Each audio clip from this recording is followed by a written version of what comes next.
Bonjour à tous et à toutes, c'est un autre plaisir de vous retrouver ce matin. Il est déjà 10 heures et c'est votre émission Espace Miné qui démarre. Espace Miné est cette émission, votre programme que vous préférez, diffusé de lundi à vendredi entre 10h et 11h52 sur les antennes d'Info Télévision, Espace Miné est cette émission où les démineurs déminent l'espace et ce matin, ils vont encore déminer cet espace. Espace Miné, c'est aussi 3 stations, la revue de la presse, une signature de Théophile Vianibia, la dénonciation, une affaire de Bernardo Basson et l'instant de l'analyse, cet instant où tous nos panélistes donnent leur avis sur la thématique et justement ce jour, on parlera des agents immobiliers. Se questionnant, question pour savoir, sont-ils des arnaqueurs ou alors aident-ils les populations à trouver des maisons parce qu'on le sait, ils sont devenus incontournables quand il s'agit de chercher les maisons au Cameroun. Voilà le décor qui est planté, mesdames, messieurs, installez-vous confortablement dans votre fauteuil. J'aime à le dire ici tous les jours lorsqu'il est 10 heures. C'est un plaisir quand je sais que vous me regardez chez vous, vous recevez les démineurs. Je m'en vais donc. Je ne peux omettre de dire merci pour votre fidélité qui nous honore au quotidien. Et je m'en vais sans protocole aucun. Maintenant, vous dévoilez les invités, les visages de ceux-là qui partageront le plateau avec nous pendant ces 1h52. Je vais commencer par Chimène Bibiche Gassa, que nous recevons ce matin. Elle représente ce matin le président de l'association des promoteurs immobiliers du Cameroun. Bonjour et bienvenue. Merci, bonjour à vous et bonjour aux panélistes. Bonjour à tous ceux qui nous regardent de l'autre côté à la maison. Bonjour au Cameroun. Merci beaucoup comme je le disais, de nous honorer de votre présence ce matin. C'est toujours un plaisir lorsque nous recevons une dame sur le plateau, c'est toujours plaisant. Juste en face de vous, je vais recevoir Paul Stéphane Mendouga, il est analyste politique. Bonjour et bienvenue, monsieur. Bonjour Olivia, bonjour aux copanélistes, bonjour à tous les téléspectateurs et internautes d'Info TV. Je ne pourrais oublier l'un de vos fidèles téléspectateurs qui depuis Bertois, il s'agit d'Armand, qui depuis Bertois vous suit très certainement. Ok, merci beaucoup. Et nous saluons donc naturellement les populations de Bertois. C'est dans la région de l'Est Cameroun qui nous regardent ce matin. Un bonjour particulier à vous. Je pense aussi aux populations de Ndikinimeki, je pense aux populations de Douala, je pense aux populations de Konsamba. Bref, ils sont connectés. Tout le Cameroun est connecté tous les matins lorsqu'il est 10 heures pour suivre Espace Miné. Et je continue dans la présentation de nos panélistes. Certainement, les téléspectateurs les connaissent déjà.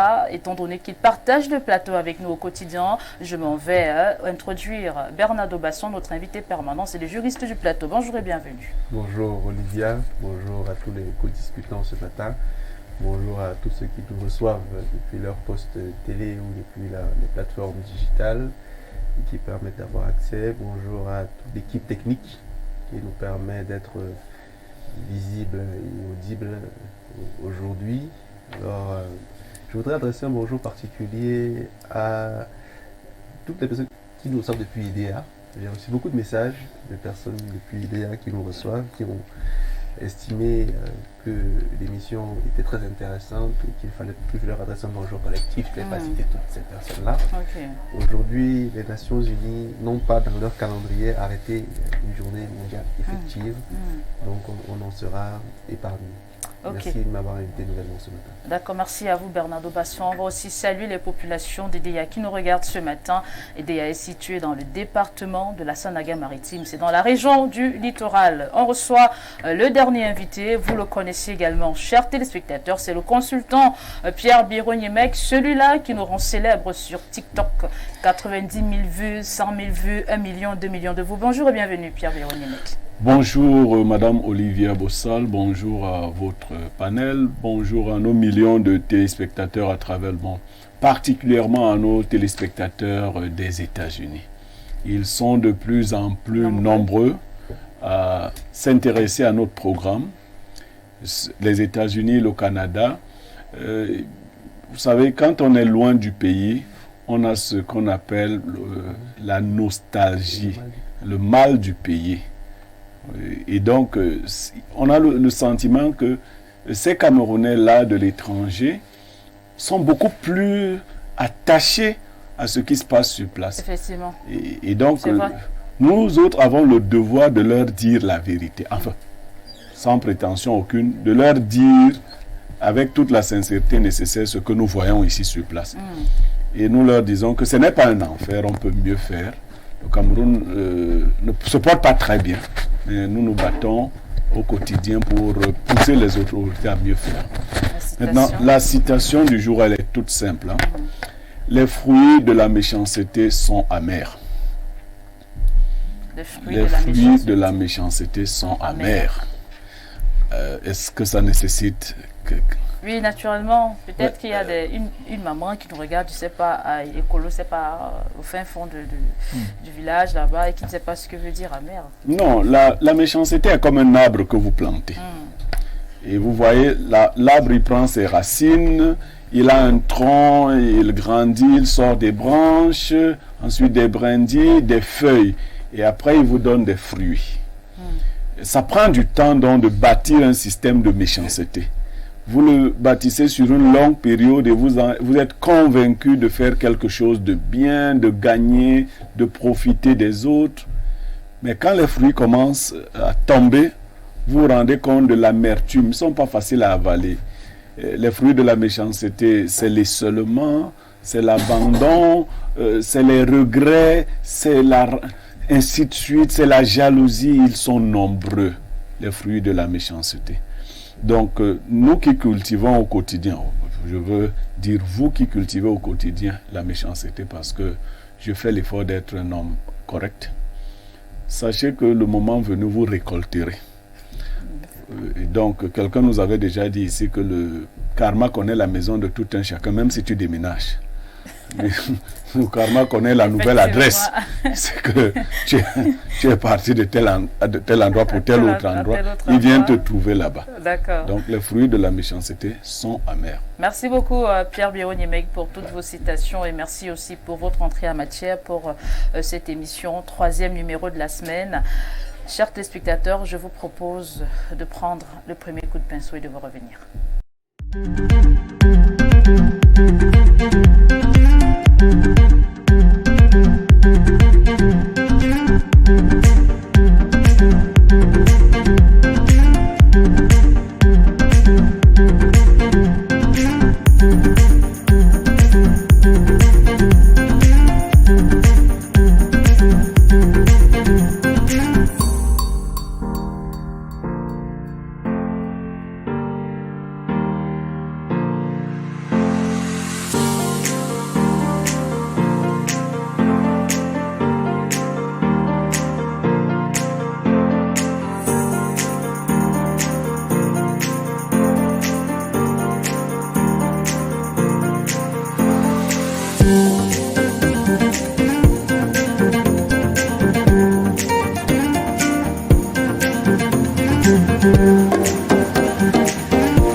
plateau, il est déjà bien installé, l'homme de la revue de la presse, Théophile Vianibia, TVB. Bonjour et bienvenue.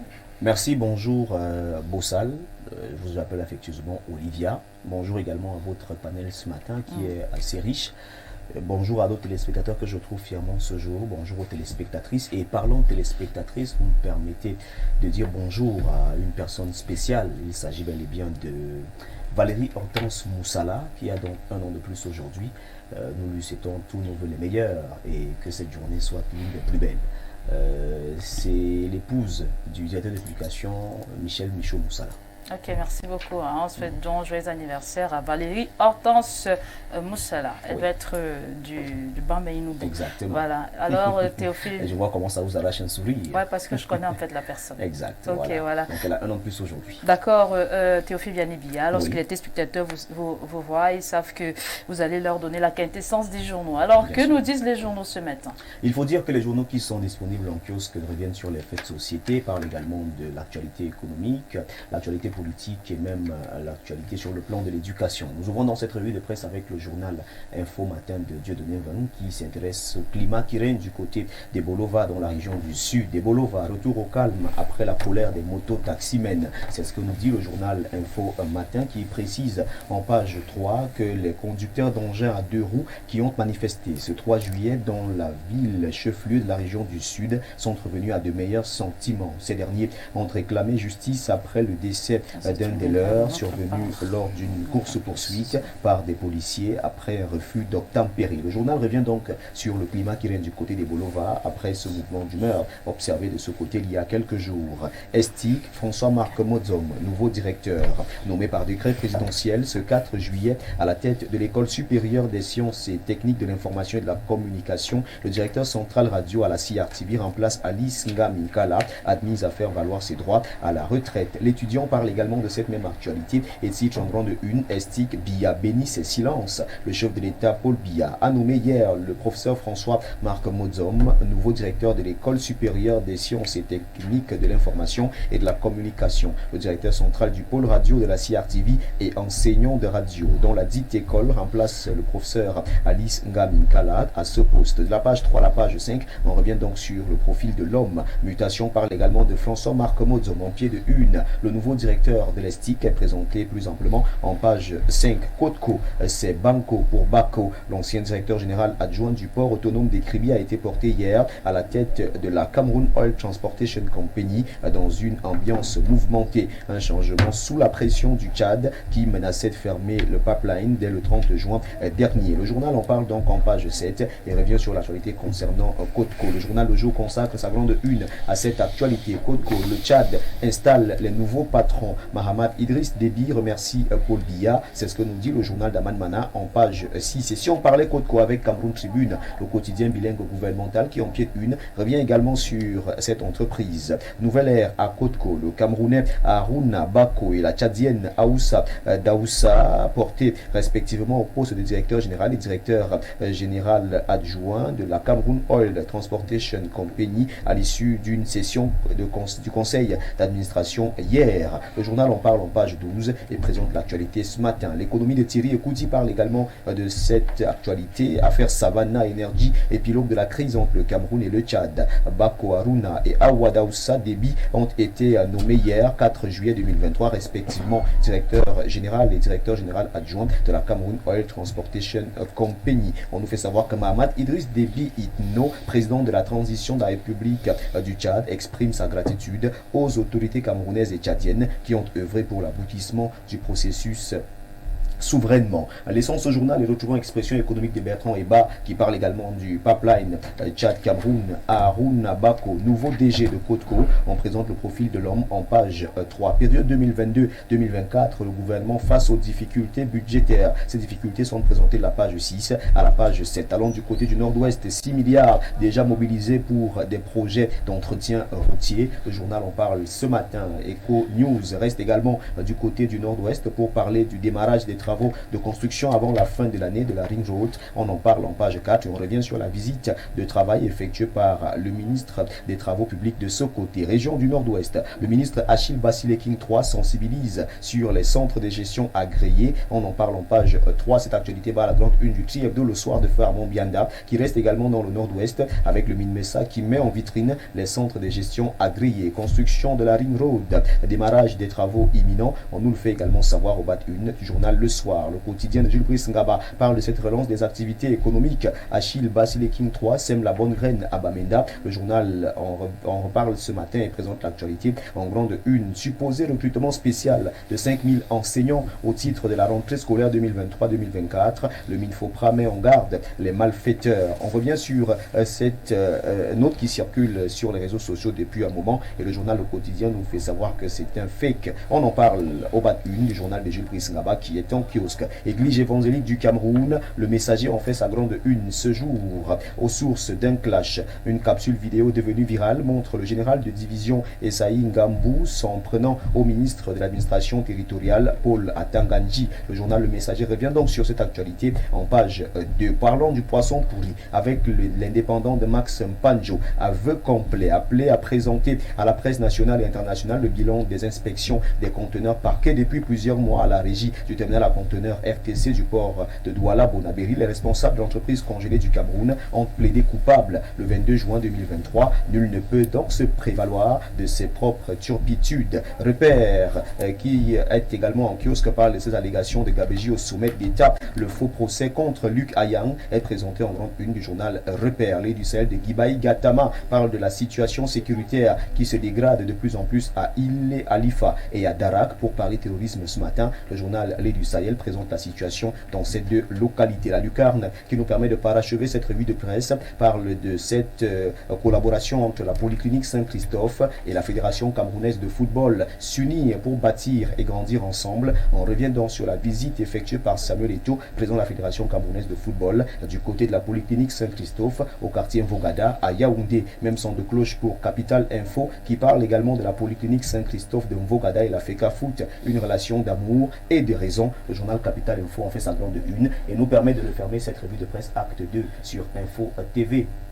Mesdames, Messieurs, de votre aimable attention infiniment merci et nous invitons très massivement à vous rendre dans les kiosques pour procurer un journal au prix de 400 francs CFA pour que vive la presse camerounaise. 4 pièces de 100 francs, 8 pièces de 50, 16 pièces de 25, 40 pièces de 10 francs, 80 pièces de 5 francs, 400 pièces d'un franc CFA seulement collectées et vous avez votre journal. C'était la revue de presse acte 2 avec Théophile Vianney Billa. Appelez-moi TVB si vous le désirez. Merci Olivia Bossal, merci à votre panel et merci une fois de plus aux téléspectateurs. Merci à vous Théophile Vianney Billa pour cette brillante présentation de la revue de la presse.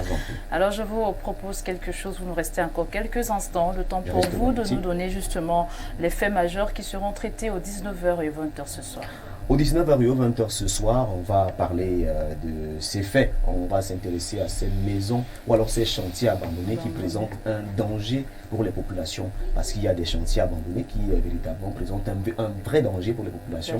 On va donc tirer la sonnette d'alarme, présenter ces multiples chantiers qui pourraient donc être soit des lieux de rencontre pour les bandits de grand chemin ou encore qui sont même mal construits, ces chantiers, ces maisons qui sont mal construites et qui peuvent un temps soit peu ou d'un moment à l'autre s'écrouler sur des maisons d'habitation qui sont également à côté. Donc on va parler de ces chantiers qui représentent un danger pour non seulement les autres maisons d'habitation mais également pour les populations. Juste à côté, on va également parler de ces agressions qui montent en puissance sur les motos. Les malfaiteurs continuent de multiplier des stratégies. Aujourd'hui, les mototaximens sont victimes. Ils pensent des passagers qui après viennent à arracher leur moto. Ça devient de plus en plus compliqué. Vous attendez un véhicule, un taxi en bordure de route. Vous voyez une moto qui se rapproche de vous et puis on vous arrache soit votre sac, soit votre téléphone portable, soit votre porte-monnaie. Donc on va s'intéresser à cette insécurité qui monte de plus en plus dans nos cités.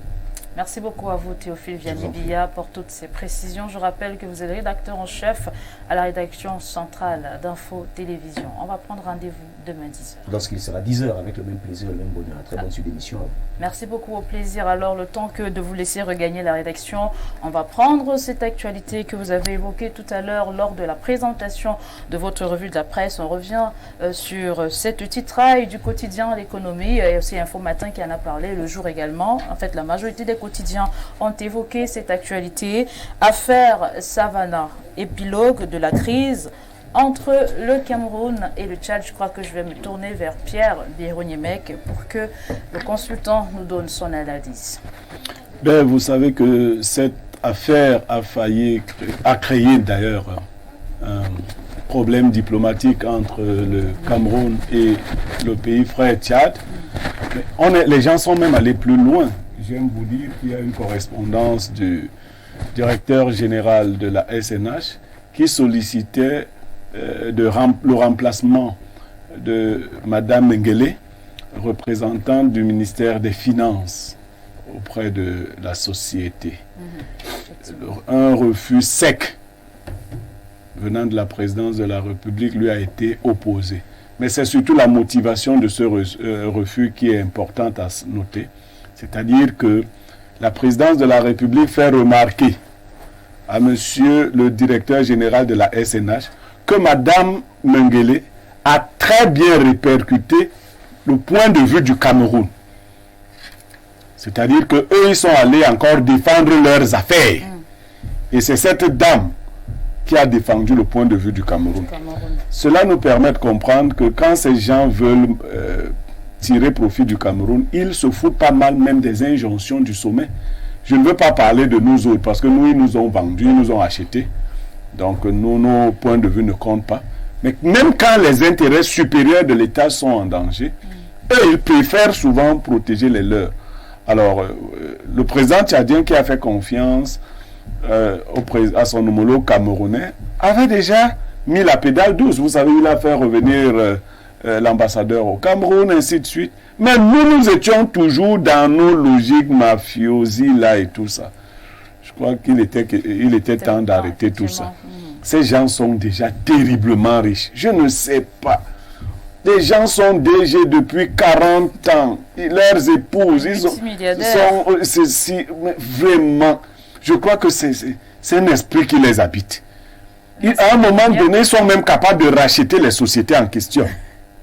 Ils veulent tout l'argent. Vous voyez même les gens qui cherchent encore l'argent. Vous demandez, mon Dieu, celui-ci, il cherche encore l'argent. Pour quoi en faire? Parce que même la nature lui a déjà dit que c'est fini pour toi. Il cherche encore l'argent. Donc, en fait, quelqu'un dit souvent que au milliard, les problèmes des milliards. Non, normalement même, dans un pays sérieux, c'est vrai que depuis la tête, c'est pas sérieux. Des gens comme ça ne peuvent plus être directeurs généraux des sociétés. Vraiment. Merci beaucoup, Pierre Bironiemec, pour votre avis sur cette actualité. Je vais donc prendre l'avis de Madame Ngassa, qui nous fait l'honneur d'être avec nous ce matin. Votre avis sur, je vous rappelle, c'est le quotidien L'économie. Vous avez certainement entendu parler de cette affaire. Ce matin, le quotidien L'économie et bien d'autres quotidiens et journaux du Cameroun nous font savoir que l'affaire Savannah, l'épilogue de la crise entre le Cameroun et le Tchad. Merci. Je penche par rapport à l'avis de l'expert tout à l'heure. Au consultant. Oui. Je suis sûr qu'il est expert dans un domaine quelque part lorsqu'on l'écoute parler.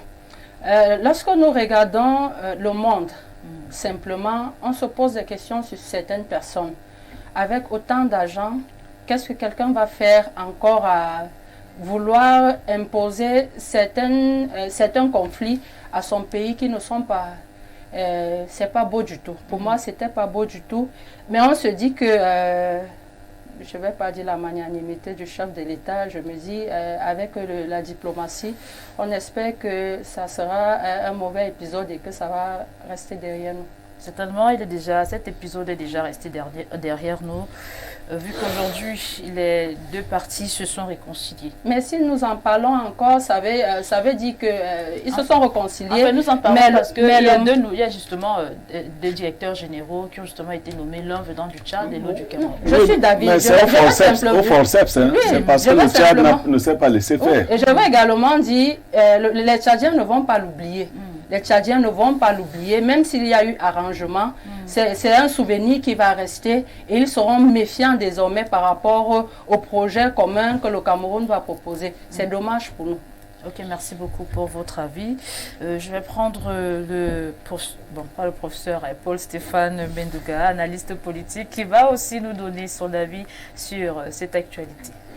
Oui, c'est vrai que moi, l'analyse que je fais de cette actualité traduit un peu ce que j'appelle souvent la longévité ou le pouvoir perpétuel. Vous savez, si celui qui est à la tête de notre État n'avait pas fait 40 ans, celui qui est directeur de la SNH ne serait plus là.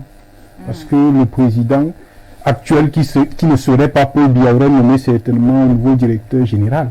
Et cette longévité nous amène à penser que l'État serait patrimonialisé. Donc on a donc une présidence de la République patrimonialisée et une SNH patrimonialisée.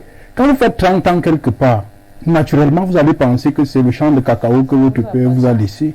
Vous commencez à faire n'importe quoi parce que vous vous dites que vous êtes un intouchable, vous faites partie de ceux qui permettent au président de la République de conserver son pouvoir. Donc en réalité, le problème qu'on a aujourd'hui, c'est la conséquence d'une longévité au pouvoir. Et ça résume en fait le règne du 6 novembre.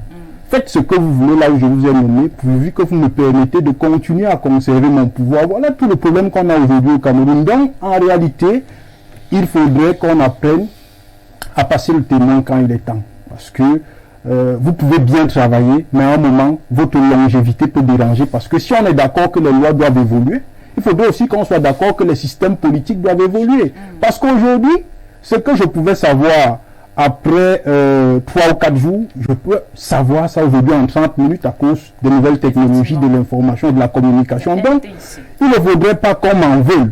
Si je voudrais que mon système politique évolue, si je ne voudrais plus que quelqu'un fasse 40 ans, parce qu'en réalité, je sors par là, et le consultant l'a si bien dit, dans des pays sérieux, la plupart de nos directeurs généraux et PCA, en réalité, seraient frappés d'incapacité. Ok, merci beaucoup pour votre avis sur cette actualité. Je vais prendre Bernardo Basson, qui certainement, il a quelque chose. Il était sur le plateau quand on a parlé. Il a aussi écouté cette affaire. Elle avait fait grand bruit, vraiment, entre le Tchad et le Cameroun. Mais aujourd'hui, on parle d'un épilogue. Alors, Bernardo Basson, votre avis sur cette actualité? Vous avez certainement constaté comme moi que le nouveau directeur de la côte ouest tchadienne. Effectivement. Ce que vous devez également savoir, c'est que 53,77% de l'actionnariat à Côte-Co est détenu par le Tchad. 53,77% est détenu par le Tchad. Cela signifie que les Tchadiens restent majoritaires à la Côte-Co. Troisièmement, vous l'avez dit ici en son temps, le Tchad dépend à 80% de son pétrole. Donc ça reste une ressource stratégique. Quatrièmement, je pense que nos dirigeants ne sont pas souvent conséquents, même si cette position-ci a été plus conséquente, parce que lorsque vous faites une géostratégie de l'Afrique centrale, et lorsque vous savez ce qui se passe généralement en Afrique à la veille des transitions politiques ou à la veille des renouvellements au sommet de l'État, vous savez que lorsque les dirigeants qu'on veut installer ne sont pas en détente avec les grandes métropoles, parfois on instrumentalise des rébellions pour les faire partir. Vous connaissez le cas de la Côte d'Ivoire, le Burkina, le Sénégal, etc. Et en Afrique centrale, le Tchad me semble être le seul pays par lequel certaines personnes peuvent entrer pour briser le Cameroun. Parce que les pays alentours, le Gabon, la Guinée, le Congo, Gabon, Guinée semblent être des pays désintéressés du Cameroun. Le Congo semble être un pays qui a ses propres problèmes tellement intenses qu'on ne pourrait pas les instrumentaliser comme le Cameroun. La SR elle-même, elle est à moitié morte. Sauf que les Tchadiens, leur caractère belliqueux, leur caractère guerrier, leur nature guerrière peut être de nature à être un danger pour le Cameroun. Donc stratégiquement parlant, on n'aurait pas intérêt à être en conflit avec le Tchad. Sauf qu'on a tenté de l'être. Voilà pourquoi Paul Biya, justement, qui est certainement beaucoup plus sage que moi, a su que non, il fallait régler, parce que ça reste une porte d'entrée un peu dangereuse pour le Cameroun. Vous voyez. Donc, en ayant résolu le problème tel qu'il a été là, je pense qu'on a quand même enlevé une épine dans le pied. Même si je ne suis pas sûr qu'elle est sortie d'auberge, parce que M. Mektalé évoquait la correspondance du DG de la SNH. Moi, je l'ai dit, moi, j'étais outré. C'est-à-dire, vous allez faire des intérêts du Cameroun à l'étranger avec deux versions. Mais si le gouvernement envoie quelqu'un, c'est sa voix qu'on écoute. Et même si jamais là-bas, il y a une divergence de point de vue, vous vous prenez pour qui? Pour écrire au PM, pour signifier que non, une dame que vous avez envoyée n'a pas... Vraiment, c'est tellement grossier. Donc, là, je rejoins M. Benouaka, il dit quand même que c'est parce qu'on s'est habitué au Cameroun, quand on est un protégé ou un proche du chef de l'État, on se croit tout permis au point de risquer d'être en danger ou en conflit avec un pays qui peut être une vraie... Vous vous souvenez qu'en Libye, quand il a fallu que le conflit s'installe là-bas, ce n'est pas les pays voisins que les armes transitaient. Donc on doit être bien avec les pays voisins parce que le Cameroun, quoi qu'on dise, hein, même si ça peut choquer certains, est dans une période dans laquelle on va vers un changement à la tête de l'État. Donc clairement, moi je pense que le fait que cela soit résolu comme cela s'est fait il y a quelques jours reste une bonne solution, ça reste une situation de bon augure quand même pour le lendemain plus équilibré pour notre pays. Merci pour votre avis sur cette actualité, Bernardo Basson. Je crois aussi qu'on ne peut ne pas prendre cette autre actualité également, même si c'est en quelques secondes, parce que c'est un éminent journaliste aussi, c'est un grand professeur d'université. Il a enseigné beaucoup d'élèves, beaucoup d'étudiants, j'en fais partie. Le professeur Marc Modjom, qui est désormais le directeur de l'ESTIC, il remplace là le docteur Alice Gamekala. Le professeur Alice Gamekala. Votre analyse, bon, pas analyse, mais appréciation. Vous connaissez le journaliste, aussi le professeur certainement. François-Marc Modjom. Oui, la très belle voix de la radio. L'homme de dimanche midi. Oui, une excellente voix. Je connais aussi l'intellectuel brillant, même si sa thèse ne m'a pas particulièrement séduite. Heureusement que cette thèse a pu contribuer d'une manière ou d'une autre à son érection à cette place qu'il mérite largement. Les silences du président, c'était le titre de sa thèse. Il a été enseignant à la fois à l'ESTIC, mais aussi au centre de formation des Kounou, et au centre de formation d'Assiar TV. C'est un journaliste de la première heure. Une belle plume, une belle voix, davantage. Je crois que les étudiants qui l'ont rencontré savent que c'est un grand professionnel. Maintenant, le problème avec les fonctions administratives, c'est qu'en général, les enseignants ne sont pas préparés aux fonctions administratives. Comme pour les autres, je vais lui donner le temps de faire ses preuves. Les enseignants, en général, ne sont pas préparés aux fonctions administratives. Enseignants, journalistes, parce que c'est tout autre chose. Là-bas, il ne va plus parler avec un micro. Il va falloir administrer au quotidien. Je crois qu'il a eu le temps de se former à côté de ses chefs hiérarchiques et autres. Il a une longue expérience. On lui souhaite bon vent. Voilà. Il était très dur, hein, le professeur Marc Modjom, je me rappelle. À l'époque, deuxième année ESTIC Radio, quand vous posiez la voix avec plus d'exercices, il m'avait traité ma voix de sorcière. Bref, c'est juste pour il était très dur, très dur. Alors, j'ajoute autre chose. Hein. C'est un sportif de très haut niveau. Oui, peut-être vous ne le savez pas. C'est une ceinture noire karaté. Karaté, effectivement. Voilà. Donc, Bernardo, si tu avais, voilà, donc je t'ai prévenu. Je le connais assez bien. Je vous ai dit une excellente voix. Parce que la radio, c'est un festival de voix. La télé est un festival de visage. C'est pour cela que je m'offusque souvent que quelques téléspectateurs s'offusquent de votre beauté. Non, la télé, c'est pour les jolies personnes. Oui, il faut le savoir, vous qui regardez. À la télé, on envoie les jolies filles. C'est ça le principe. À la radio, on envoie les belles voix. C'est comme ça. Certains écoutent pour retenir ce qui est intelligent. C'est pas mon laid visage qu'on va placer là tout le temps, vous voyez. Il y en a qui veulent simplement déstresser en regardant Olivia ou madame qui est tout à côté. Pas nous là. Ceux qui nous regardent sont des LGBT. Mais celles qui nous regardent bon, maintenant, celles qui regardent Basson. On doit me regarder. On doit regarder Bernardo. Il est encore tout jeune, il en a besoin. Bon, Bernardo, rapidement aussi, votre avis, votre appréciation, pas votre avis, mais votre appréciation. Personnellement. Personnellement, je le pense également. Les enseignants, essentiellement, ne savent qu'enseigner. Le management ne rentre pas toujours dans leur corde. Sauf que parallèlement, certains enseignants sont formés au management par leur expérience pratique, par leur formation parallèle. L'administration implique une façon de faire qui est plus ou moins cohérente. Les subordonnés, qui sont techniciens, traitent des informations qui sont à leur disposition, émettent des hypothèses qu'elles soumettent aux dirigeants Effectivement. qui doit les infirmer ou les confirmer en discutant avec les subordonnés.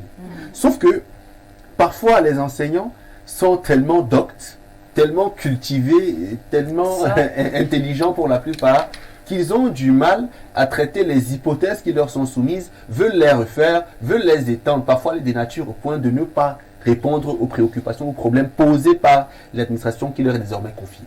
Mais concernant le professeur Marc me dit, moi je confesse, moi je confesse que je ne connais pas vraiment le personnage, et doublement parce que je peux dire une bêtise là, et comme les ceintures en karaté.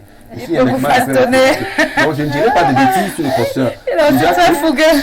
Déjà universitaire de mon état, quand vous voyez professeur devant le nom de quelqu'un, ça vous appelle naturellement à la révérence. Ok. C'est quelqu'un qui a un parcours, qui a un pédigré, qui a une histoire, qui a des faits d'armes, et naturellement on doit le respecter pour cela. Maintenant, les silences du président, on serait tenté de dire sans insulte que le président a récompensé ses silences. Justement, ou l'étudiant a titré Bia, béni ses silences. Voilà.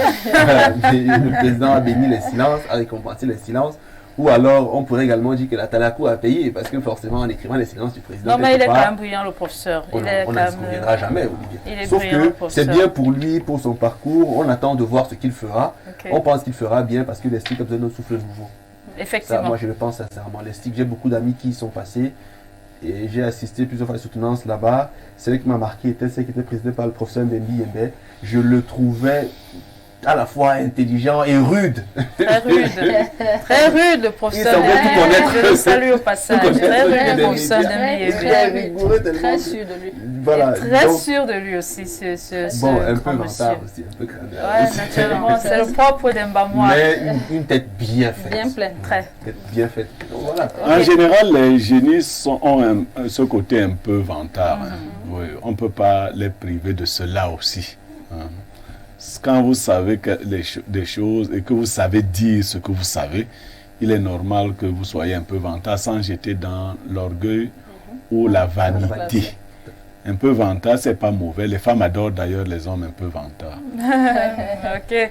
Alors, Paul Stéphane Mendouga, rapidement, votre appréciation sur la nomination du professeur François-Marc Modian. Bon, c'est vrai que personnellement, je ne le connais pas, mais comme je suis quelqu'un qui écoute beaucoup les médias, j'ai toujours été séduit par la voix du monsieur. Dimanche midi. Je peux vous confesser que c'est hier que j'ai connu le personnage physiquement, mais j'ai toujours été séduit par la voix, la qualité de la plume, et je me posais toujours la question de savoir que mais De qui s'agit-il? c'est même qui le monsieur là. Et moi, dans ma tête, je me faisais toute une autre image que ce que j'ai découvert hier quand j'ai découvert le personnage.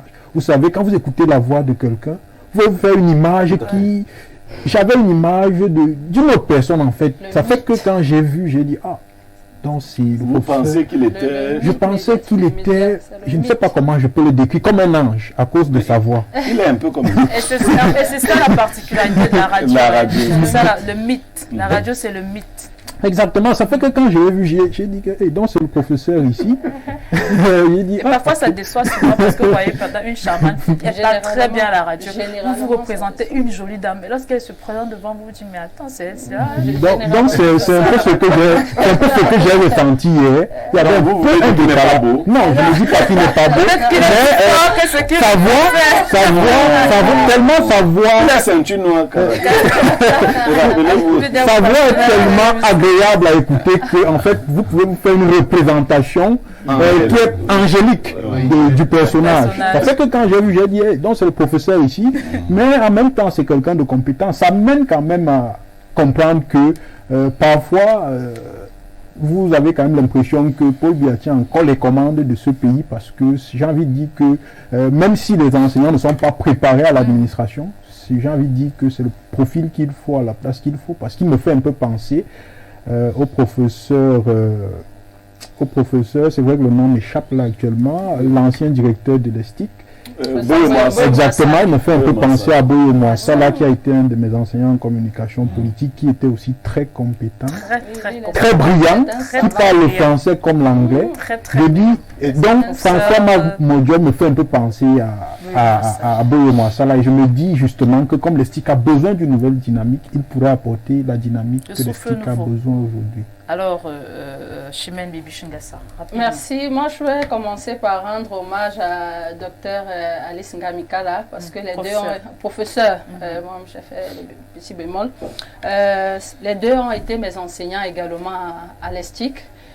Malheureusement pour le professeur Alice Ngamikala, elle n'a pas trop fait parler d'elle dans le monde des médias. C'est pourquoi elle peut apparaître comme un no-name. Mais alors, c'est une dame très bosseuse, très belle plume également, et pleine dans la tête. Tous ceux qui l'ont connue savent de quoi je suis en train de parler. Très rigoureuse, plus que certains enseignants de sexe masculin par ailleurs. Donc, sans faire du sexisme, quoi. Non, sans faire du sexisme, bien entendu. C'est l'occasion de lui dire merci, parce que, petite anecdote, je n'étais pas à l'époque à l'ESTIC, je n'aimais pas m'habiller en dame. J'étais beaucoup plus jean avec des tennis. Et elle fait partie des enseignants qui ont bagarré pour que je puisse assumer le côté féminin qu'il y avait en moi, les talons, le pantalon super sans. J'étais beaucoup plus jean.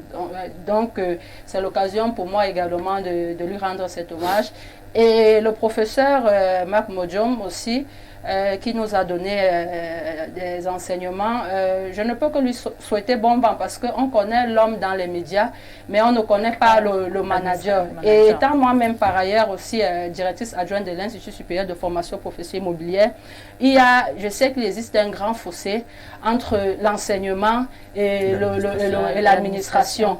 Parce que les actes administratifs sont loin des actes que les enseignants peuvent poser en salle de cours, préparer son cours, venir le transmettre. Et lorsqu'on a de l'expérience, on transmet facilement, ça passe. Mais lorsqu'on est face au management, on a tout genre de profils sous son autorité. On a même d'autres qui vous dépassent avec un certain niveau, mais que vous devez manager. En ce moment, vous devez développer plusieurs autres capacités, pas seulement l'autorité. Vous devez être tempérant, vous devez avoir de la douceur, vous devez même être un peu politique pour pouvoir garder le bloc ensemble. Donc, je lui souhaite bon vent et on attend voir sa nouvelle casquette. Merci beaucoup, professeur François-Marc Modjom, nouveau directeur de l'ESTIC. Tous les démineurs vous souhaitent bon vent dans votre nouvelle profession. Alors, on va prendre le deuxième coup de pinceau.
C'est l'instant de la dénonciation et nous sommes très curieux de savoir ce que dénoncera ce matin Bernardo Basson, l'homme de la dénonciation. Alors, qu'est-ce que vous dénoncez ce matin, Bernardo Basson?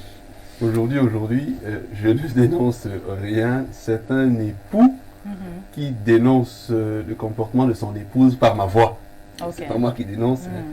C'est l'époux. Voilà. Son épouse a quitté le foyer et il estime qu'elle l'a quitté injustement. Il est venu me rencontrer avec son fils aîné. Et il a laissé son fils aîné me parler. Ils sont mariés depuis 28 ans et leur fils aîné a 26 ans. Le monsieur, durant le mariage, a développé des comportements de jalousie extrême vis-à-vis de son épouse. Il la suspectait de tout et rien à la fois. D'après ce que le fils m'a bien sûr rapporté. Au point où, il y a de cela 6 ans, il fouillait le téléphone de son épouse et il a trouvé qu'elle discutait avec son patron. Elle travaille dans une microfinance avec laquelle elle a un bon poste. L'essentiel des messages était autour de comment vous allez madame, comment va la famille, comment vont les enfants, etc. Le fils et l'époux m'ont bien confirmé qu'il n'y avait pas de message qui traduisait directement une relation intime, profonde entre le patron et l'épouse. Sauf que le mari, généralement jaloux, s'est senti dérangé par le fait que sa femme et son supérieur ont des discussions de proximité.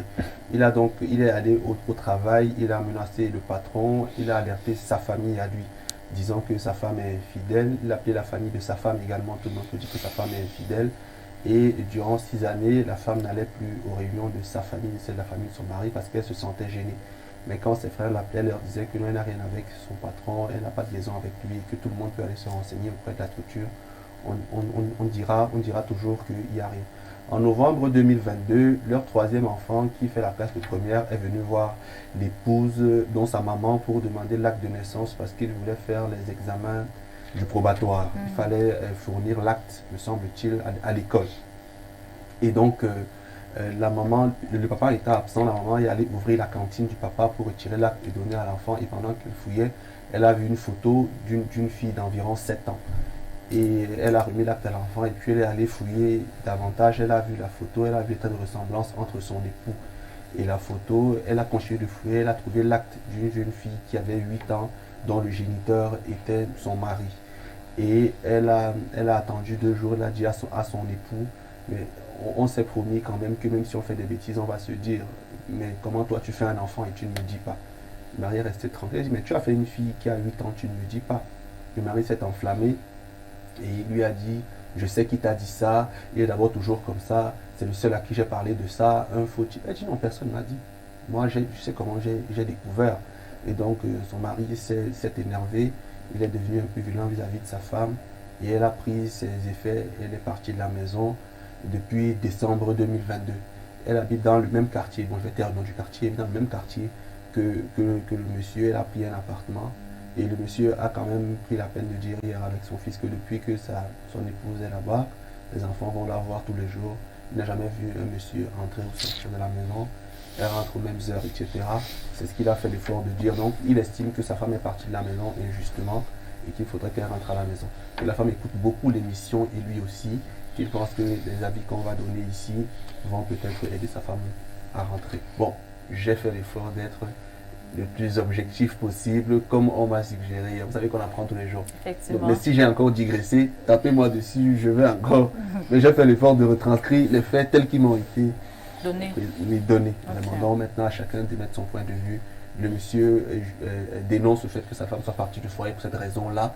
Et il aimerait savoir s'il peut la reconquérir, qu'est-ce qu'il doit faire et qu'est-ce qu'on pourrait dire. Alors à chacun de mettre son point de vue sur la dénonciation de Bernardo Basson. Je vais commencer par vous, Paul Stéphane Menduga. Vous avez suivi la dénonciation de Bernardo Basson, une femme qui a découvert que son mari a eu un enfant, près de 8 ans déjà, une petite fille, pas une jeune petite fille, une petite fille, et qu'elle est partie de la maison justement après sa découverte, du moins même pas après sa découverte, après le fait que quand elle a posé la question à son mari, celui-ci, au lieu de lui redonner des éléments, des explications, a commencé à la gronder. Et à la bastonner. Voilà, et aujourd'hui il vient se plaindre, donc nous écoutons votre avis. Non, je pense que le monsieur a beaucoup de problèmes. Le premier élément que je relève ici, c'est qu'il souffre de ce que j'appelle un complexe d'infériorité. Il n'est pas sûr de lui. Parce qu'un monsieur qui est sûr de lui ne peut pas se comporter comme lui. Moi, quand je parle de lui, je parle de moi. Ça veut dire que quand je suis avec ma femme, je n'ai pas besoin de faire la police derrière elle. Parce que je suis sûr de moi. Ça veut dire qu'aucun homme ne me fait peur en fait. On n'est jamais assez sûr.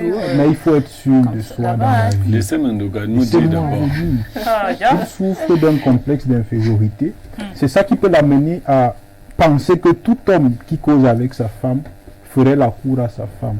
Tout homme qui écrit à sa femme ferait la cour à sa femme. Et la deuxième chose, c'est que il ne fait pas confiance à sa femme.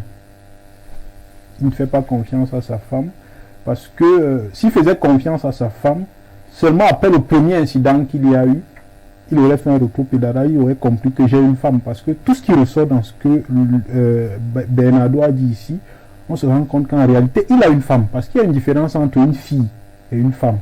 Une femme se comporte comme cette dame. Parce que si c'était une fille, le scandale qu'il est parti faire dans son lieu de service, elle serait partie depuis. Si c'était une fille, le simple fait qu'il ait appelé sa famille et sa belle famille pour dire que sa femme est infidèle, elle serait partie depuis. Mais c'était un prétexte pour faire même l'infidélité. Mais elle est restée zen. Mais lui alors même, c'est même lui l'infidèle dans le couple, mais il est incapable même de dire alors la vérité. Donc voilà les deux éléments que je relève, c'est que c'est un monsieur, justement, si vous rentrez dans le fond de l'histoire, peut-être c'était le genre de relation où tu épouses une femme, tu sais qu'en réalité ça c'est la nourriture des grands, mais je ne sais pas pourquoi elle a accepté de m'épouser. Ça peut donc vous poursuivre dans votre, ça peut donc vous poursuivre dans votre relation et ça peut justifier son comportement suspicieux qui fait que le voisin dit bonjour, il a peur. Le patron dit bonjour, il a peur. Le cousin dit bonjour, il a peur. La configuration de la nourriture des grands, c'est quoi? Vous savez, parfois, nous-mêmes, on sait que ça, c'est la nourriture des grands, ça, ce n'est pas ma nourriture. Mais parfois, comme on est courageux, on va quand même essayer de chercher à manger la nourriture des grands. Et parce que parfois, la femme peut chercher quelque chose à un homme qui n'est pas forcément le matériel, qui n'est pas forcément la beauté. Ça veut dire qu'elle a vu quelque chose en lui, et c'est ce qu'elle cherchait parmi tous les hommes qu'elle a rencontrés. Mais lui, il s'est dit que bon, comme c'est la nourriture des grands, je dois toujours paniquer quand un grand lui écrit. Quand votre DG vous écrit quand même bonjour, comment vous allez? Si vous n'êtes pas fort dans la tête, vous allez penser que le DG est en train de vouloir faire quelque chose à votre épouse. Merci beaucoup, M. Mendouga, pour votre avis sur la dénonciation. On retient qu'il y a la nourriture des grands. Maintenant, je vais passer la parole à Mme Chimène Bibiche-Ngassa, qui aussi elle a écouté la dénonciation de Bernardo. Elle a certainement quelque chose à nous dire à ce sujet. Merci, Olivia. C'est vrai, parfois lorsqu'on écoute des histoires pareilles, on a bien envie de réagir de façon instinctive pour encourager la femme dans sa décision de rester loin de ce monsieur parce qu'il pourrait présenter un danger pour elle. Parce que non seulement il a torturé psychologiquement le fait d'avoir informé toute sa famille, mais il a également violenté. Il ne faudrait pas qu'il oublie ça. Ces deux aspects. Il a tourmenté pendant je ne sais pas combien d'années. Elle a dû subir ces jalousies excessives et il n'y a rien de plus pire. C'est tellement gênant lorsque vous connaissez ce qui veut dire la persécution émotionnelle. Vous savez ce que vous pouvez, elle a pu ressentir autant pour moi. C'est quelque chose qui est embarrassant. Ça veut donc dire quoi? Pour ce monsieur qui m'écoute, je vais le dire, c'est vrai que nous sommes parfois censés être laïcs, mais il a besoin de Jésus dans sa vie. Il a besoin vraiment de se repentir et de se convertir afin de lutter contre l'esprit de violence ou le démon qui est en lui. Je pense que s'il a fait 28 ans, c'est ça, avec la femme, ça veut dire que cette femme l'a vraiment aimé. Cette femme a aimé son mari et elle a aimé le mariage. Mais lui, il n'a pas aimé sa femme. Il a aimé le physique de sa femme, c'est pourquoi il était perturbé à chaque fois que quelqu'un pouvait lui dire bonjour. Maintenant, dans une certaine mesure, je pourrais le comprendre. Que sur la question avec son directeur général, les salutations, les causeries, on pourrait se demander pourquoi. Peut-être le pourquoi, là, ça dépend de la nature des relations que le directeur de l'entreprise entretient avec ses employés. S'il a l'habitude de le faire avec tout le monde, je ne vois pas le problème. Mais s'il le fait particulièrement avec elle, le mari peut arriver à se poser des questions. Maintenant, ce que je vais également lui dire, c'est triste d'affirmer ce qu'on a toujours pensé, que c'est le plus infidèle qui aime surveiller. C'est le plus infidèle qui aime surveiller. Entre-temps, il était infidèle. Parce que lorsque quelqu'un pense que vous comportez comme lui, quand il est seul, quand vous êtes seul, la personne a tendance à croire que vous êtes également infidèle. Parce que lui, c'est que quand il est seul, il tire sur tout ce qui bouge. Aminata passe, il appelle. Jérémie, fille, passe, il appelle, ainsi de suite. Et quand il reste chez lui, il vous voit sortir comme Olivia sort avec le talon. Il dit, mais celle-ci, elle va déjà où? Si le voisin lui dit bonjour, ça pose un problème. Donc, cher monsieur, reprenez-vous. Moi, je vais demander à son épouse Le mariage, si vous êtes marié religieusement à l'église, la Bible dit jusqu'à ce que la mort vous sépare. C'est aussi vrai que la même Bible dit que vous pouvez divorcer en cas d'infidélité. Mais je ne souhaite pas que ce soit votre cas. Vous avez mis 28 ans ensemble. J'espère donc que le mari va faire une vraie repentance pour pouvoir profiter de vos dernières années qui vont vous rester à passer ensemble. Merci beaucoup pour le conseil que vous donnez ce matin au monsieur qui a donné la dénonciation à Bernardo Basson. J'espère qu'il va écouter votre conseil.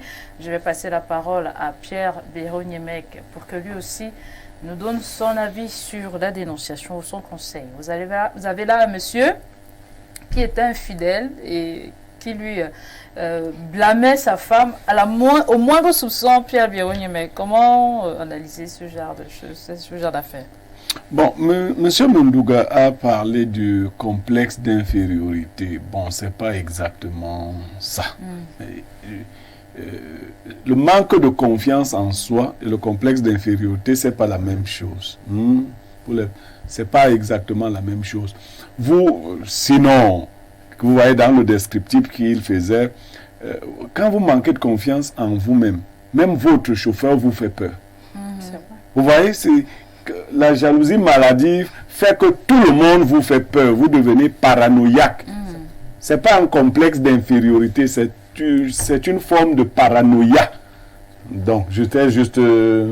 c'est pas, parce que même vos subalternes vous font peur. Donc, vous voyez, les femmes savent de quoi je parle. C'est-à-dire que quand vous avez un mari jaloux, les mototaximens qui viennent déposer sa femme sont suspects. Ils ont passé 2 minutes avec sa femme. Donc, c'est pas la confiance en soi ne garantit pas la fidélité de votre femme. Ça, c'est autre chose. Elle vous garantit la sérénité pour vous-même, pas pour votre femme. Que vous ayez confiance en vous-même ou pas, si la femme est de nature à vous tromper, elle va vous tromper. Plus vous aurez même confiance, mieux les choses se passeront. C'est-à-dire qu'elle va vous tromper plus calmement parce que vous avez confiance en vous. Vous n'avez rien de particulier qui fasse que votre femme ne vous trompe pas. C'est une décision de la femme, c'est une posture, c'est même une manière de vivre que la femme se donne à elle-même. Elle n'est pas très souvent en fonction de nous. Voilà, donc tu as beau être niémé, on appelle le sage et autres, tu as ceci. La femme, si elle dit qu'elle va aller avec un autre, elle va aller avec un anonyme qu'on ne connaît nulle part, et vraiment, si ton cœur est trop attaché, ça te fera trop mal. Bon, maintenant, pour revenir dans le cadre de la dénonciation. De plus en plus, il va falloir que nous ayons des psychologues de foyer. Parce que les Africains se sont habitués à régler leurs problèmes par eux-mêmes. Aujourd'hui que le tissu social en Afrique s'est dissolu, il s'est liquéfié, il n'est plus évident de compter sur la famille. Ce monsieur est réellement malade. Il est profondément malade. Dans l'Afrique ancienne, est-ce qu'on déclare, même si c'était le cas, est-ce qu'on proclame l'infidélité de sa femme? Quand votre femme vous fait un petit truc comme ça, vous comprenez seulement que la cola est une chose qu'on se partage, vous avalez. Ça, il faut dire aux enfants, vous ne pouvez pas. Si vous prenez la décision d'exposer votre femme, vous avez pris la décision de vous en séparer. Et ça ne vous honore pas. Vous n'en sortez pas grandi. C'est-à-dire, quand vous avez dit aux gens que votre femme est allée avec quelqu'un, vous êtes un homme qu'on va huer. Donc, ça, c'est des choses, des matures. Vous avalez ça. J'ai une confidente qui m'a écrit il n'y a pas longtemps. Je lui ai dit comment est-ce qu'on règle ce genre de problème quand on est homme. Si vous êtes quelqu'un de très, très bien portant sexuellement, vous lui faites encore plus de sexe pour vous venger d'elle. Donc ça c'est pour les hommes, on va en parler. Mais vous n'allez pas dire aux gens que vraiment ma femme est allée avec quelqu'un. Vous êtes ridicule au fond. Quand on dit mon frère, et tu vas encore prendre ça, et après tu reprends. Donc voilà qu'il cherche là maintenant, dans toute la honte. Maintenant, dans les relations professionnelles, sachez qu'une fois que la corde de la chèvre, c'est une image, est longue, il y a un risque qu'on fuit avec votre chef. si vous voulez avoir votre femme à la maison, il faut avoir les moyens de l'entretenir à la maison. Les risques d'infidélité, ça il faut le dire, sont plus grands pour une femme qui va dans le milieu public. Les risques sont plus grands. Quand vous avez une femme comme l'une des deux là, elle doit rencontrer tous les DG, c'est comme si votre enfant était mototaximan. Chaque fois qu'il sort, vous vous demandez s'il va rentrer le soir. Il faut simplement faut attacher le cœur. Et bon, il faut causer avec elle, lui dire, parce qu'il y a des gens qui lui proposent autre chose que ce que vous lui proposez. Et il y a quelque chose dans la mentalité des femmes. Moi, je dis souvent aux gens, faites attention. Quand une femme vous voit à l'extérieur, vous avez beaucoup d'argent entre guillemets, vous êtes beau. Les femmes n'apprécient que les choses qu'elles voient de l'extérieur. Une fois qu'elles sont dans ces choses-là, elles ne les voient plus de la même façon. Donc, elle habite une grosse maison, elle a les voitures, elle ne voit plus ça comme ça, elle voit le monde différemment. C'est peut-être quand on la sort de là qu'elle se dit, hey, on vient quand même de me sortir d'un paradis, il faut que je rentre dans mon paradis. Donc, les femmes ne sont plus impressionnées quand elles sont plongées dans une affaire. Je connais un oncle qui a épousé sa ménagère. Il croyait qu'elle allait continuer de se comporter en ménagère. Mais il se trompait. Dès qu'elle a pris fonction, elle est devenue la PM, c'est-à-dire Premier ministre. Mais le Premier ministre cause avec le chef de l'État. Donc c'est comme ça. Il a très mal fait, il a sali son épouse, il doit laver l'honneur de son épouse. Dans sa famille, dans sa belle famille, il doit donc se mettre à genoux, symboliquement, parce qu'il a entaché l'honneur de son épouse. La violence qui est arrivée après 28 ans, elle est négligeable. À moins qu'on nous dise ici qu'il a souvent été... Mais vous avez éludé cela. Bon, mais si c'est un homme souvent violent, là c'est autre chose. Mais il faut dire que le prétexte ici, ce n'est pas le départ de la femme n'est pas lié à la violence. Même si je condamne sa violence. Le prétexte de la femme est lié à l'aspect trahison. Parce que la femme estime que pour quelqu'un qui se montre si rigoureux avec les gens, qui va même jusqu'à voir mon patron, donc c'est un modèle de correction, de rectitude. Maintenant, quand on en vient à trouver un acte de 8 ans caché, c'est de la trahison. Donc il doit expliquer à sa femme comment il a pu la trahir de la sorte. Parce que lui n'a pas affirmé qu'il était polygame. Donc il doit lui expliquer que je t'ai trahi, c'est notre enfant, parce que les enfants de cette nature sont les enfants de sa femme. Il doit faire revenir la petite fille à la maison, elle doit connaître sa mère de la maison, il doit, 6 mois c'est déjà beaucoup, chez nous il ne faut pas attendre si longtemps. Parce que l'autre bêtise qui est liée à la jalousie, c'est qu'il dit qu'il ne voit pas d'homme entrer là-bas. Où est son problème? Elle n'est plus que les hommes entrent là-bas ou qu'ils n'entrent pas là-bas. Je crois que c'est M. Mendouga qui a eu raison de dire que peut-être que sa femme pouvait peut-être... Non, il est malade, il faut qu'on le soigne. Si les hommes n'entrent pas là-bas, elle entre quelque part. Donc vraiment, je crois pas. Cette police qu'il fait depuis 6 mois traduit simplement son état de malade. Elle entre quelque part. Ok, vas-y Bernardo, allez-y. Je vais prendre 3 postures et éluder la 4e. Celle que j'élude est celle de la situation maritale. Oui. Parce que c'est compliqué de parler des choses qu'on ne connaît pas. La poule ne parle pas l'affaire des dents. Je ne suis pas officiellement marié, donc je respecte l'institution maritale et je me garde de donner des conseils aux hommes mariés, aux femmes mariées, parce que c'est sûrement un monde là-bas que je ne connais pas encore. Maintenant, plus réellement, sur le plan psychologique, vous savez que, voilà, entre autres, je suis psychologue, la paranoïa est une méfiance exagérée que l'on manifeste vis-à-vis des autres, parfois sans raison. Vous comprenez un peu? Donc, je définis pour que vous compreniez de quoi il souffre psychologiquement parlant. Donc, il est paranoïaque, qui s'entend d'une méfiance exagérée envers les autres, parfois pour tout et parfois pour rien. Voilà pourquoi on disait qu'il est malade. Donc, il a quelle paranoïa forcément peut apparaître sous forme de jalousie excessive, sous forme de violence, sous forme d'agression. Parce que quand on est méfiant, on veut toujours protéger. La jalousie n'est pas fondamentalement négative. Mais en psychologie, c'est lorsqu'elle s'étend qu'elle devient négative. Pourquoi? La jalousie est une preuve d'amour. On est jaloux de ce qu'on aime, de ce qu'on veut protéger, de ce qu'on ne veut pas perdre. Voilà pourquoi on devient jaloux. Sauf que lorsqu'elle devient excessive, elle devient la paranoïa que j'ai évoquée tout à l'heure. Sur le plan social maintenant, on nous a toujours appris que... Mon grand frère et moi, on parlait une fois, il me dit, une femme infidèle, c'est insupportable. Moi, je lui ai dit, c'est pas parce que ma femme me trompe, demain je vais la quitter forcément. Il me dit, oui, je lui ai dit, que déjà, si elle le fait sans que je le sache, je vais partir. Maintenant, si je sais, je regarde les conditions. Si c'est avec mon frère ou avec mon meilleur ami, ça peut être beaucoup plus grave.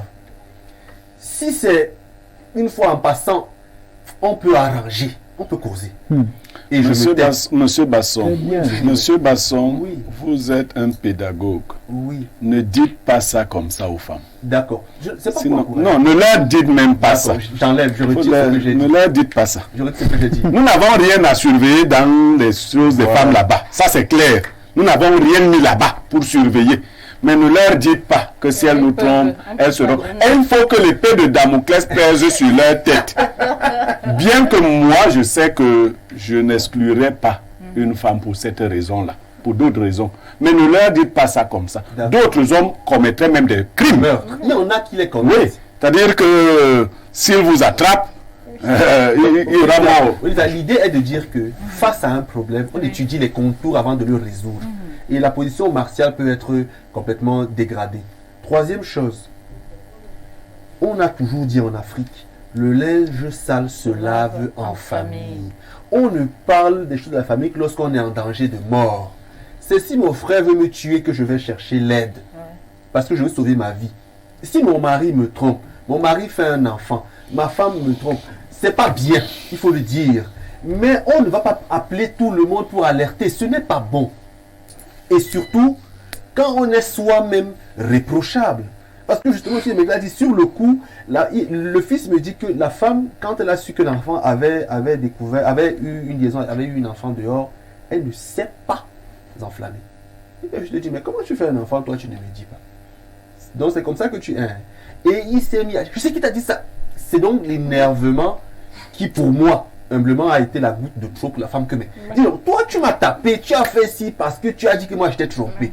Maintenant, toi tu fais l'enfant, 8 ans, tu me caches l'enfant. Je viens te parler pour te dire que mais il fallait me dire, pour te mettre la honte aussi au corps. Maintenant tu m'insultes, tu me grondes, tu me tapes. Et puis, elle a dit, non vraiment moi, reste donc chez toi et moi je pars. Donc moi je pense que, globalement, si on est en Afrique, ce monsieur doit aller doter à nouveau sa femme. Il en a les moyens. C'est-à-dire, pour laver l'honneur, aller voir ses beaux et sa famille pour dire que vraiment, ma femme, j'ai mal fait. J'ai très mal fait. Voici le porc, voici la chèvre, voici la tomate. Manger et parler à ma femme qu'elle revienne et ça se résout comme ça. Parce que pour moi également, le fait qu'elle reste dehors, laissant ses enfants dedans, elle ne sait pas la vampire qui peut entrer là, éduquer ses enfants parce que le dernier a 17 ans. Vraiment, je pense que rester dehors pour elle, ce n'est pas bien. Vous voyez. Bon, maman, mais papa, maman, vous voyez. Donc, Becca disait que les enfants lui demandent papa, maman est où? Je ne peux pas leur dire la vérité. Ils vont se fâcher. Ils vont se fâcher. Donc, vraiment, que l'homme là. Reviens, ma chérie, à cause de nos enfants. Je reconnais mes fautes. Donc, qu'il s'excuse, qu'il aille au village, voir les deux familles, qu'il donne le vin. Mais vous savez que parfois, c'est pas discriminant, hein, mais les boulot et l'orgueil. C'est aussi un vieux mariage. C'est une affaire des anciens là. Les boulot et l'orgueil. Même quand il parle, il sait qu'il a tort. Elle va partir pour ça. Mais est-ce que l'homme ne fait pas l'enfant dehors? Vous voyez ce que je veux dire? Mais il vient me demander aussi une chose un peu indiscrète. Oui. Je lui ai demandé que, est-ce qu'avec votre femme, quand vous dormez la nuit, ça se passe bien? Et il me dit, oui, ça se passe bien. Mais son oui n'était pas le oui qu'on connaît. Mais son donc peut-être, âgé, elle a 48 ans, il a 54 ans. Âgé de quoi? Âgé de quoi, Olivia? C'est pas les jeunes. Non, Olivia, non. Âgé de quoi? La femme... C'est aussi une ancienne affaire. Je trouve... Je sens que même dans la nuit, quand il dorme, le monsieur ne fait pas comme Coco Aranté disait que comme s'il venait d'un Kondengui. Donc il a l'impression qu'il fait comme s'il sortait de Bastos. C'est des mini-femmes. Non, mais Nifem, c'est des exploits. On a les deux piments Nifem. Oui, justement, on a révoqué Nifem, le Le piment Nifem est encore ouvert. Le piment jaune, vert, rouge. Ok, merci Bernardo. Merci à vous tous pour vos avis sur la dénonciation ce matin. On va prendre quelques avis des téléspectateurs. Bonjour le magnifique panel, Monsieur Mendouga, vous êtes brillant. J'apprécie vos analyses, elles sont claires et fondées. Madame Bossal, vous devez être la doublure de Perfecto, le grand Blériot et Bernardo, rien à dire, toujours constants avec leurs analyses de qualité. Bonjour les démineurs, pour la dénonciation, vraiment, ce monsieur a un problème, c'est Pierre Elec qui nous écrit depuis EDEA. Bonjour à vous, s'il vous plaît. Où est passé le directeur général parfait ici et toi? Le directeur général vous revient lundi, tout frais, tout beau. Rassurez-vous. Sa suspension se lève aujourd'hui, mais comme on dit vers la fin de semaine. Donc, lundi, scotchez-vous 10 heures, tout frais, tout beau. L'interview, un quota de modérateur vous retient. Bonjour, démineur. François Marmodian m'a soutenu en doctorat sur les silences de Paul Biya. En retour, Paul Biya est sorti de son silence et l'a nommé directeur de l'Est. C'est vrai, hein? Quelle belle rime. De toute façon, c'est un grand professionnel. Espérons que son expertise contribue à la formation des journalistes de pointe. Bonjour à tous, l'infidélité est un acte qu'on relativise en polygamie, car il est physiologiquement impossible de s'occuper sexuellement de plus de 2 femmes, même si on prend, suivez mon regard, même si on prend le poutoulou. Pour nous les monogames, ce n'est pas un acte qu'on relativise. Non, il n'y a pas égalité. On lui répond déjà clairement que ce n'est pas la satisfaction qui crée l'infidélité ou l'insatisfaction. Il est même physiologiquement impossible de satisfaire une seule femme. Parce une seule. Qu'ils sachent donc qu'en polygamie, les femmes vont te mettre la pression, même au-delà de leur propre force, parce qu'elles ne veulent pas que tu satisfasses leur co-épouse. Donc tu dois être... Qu'est-ce qu'on doit comprendre? Non, je m'en sors toujours. Monsieur Yémek s'en sort toujours. On va poursuivre avec la lecture des messages. Il n'y a pas égalité. Pour nous, les monogames, ce n'est pas un acte qu'on relativise. Il n'y a pas égalité entre l'homme et la femme, même s'il y a complémentarité. Alors, il n'y a aucun honneur à laver pour une femme aux cuisses légères. Mais oh là là, il a vu ça où? Est-ce qu'on a dit que la femme avait fait quelque chose? Peut-être il a compris autrement. Hein. Dans le récit, on n'a pas dit. D'abord, Olivia, vous êtes la nourriture des grands. Le divorce n'est jamais bien.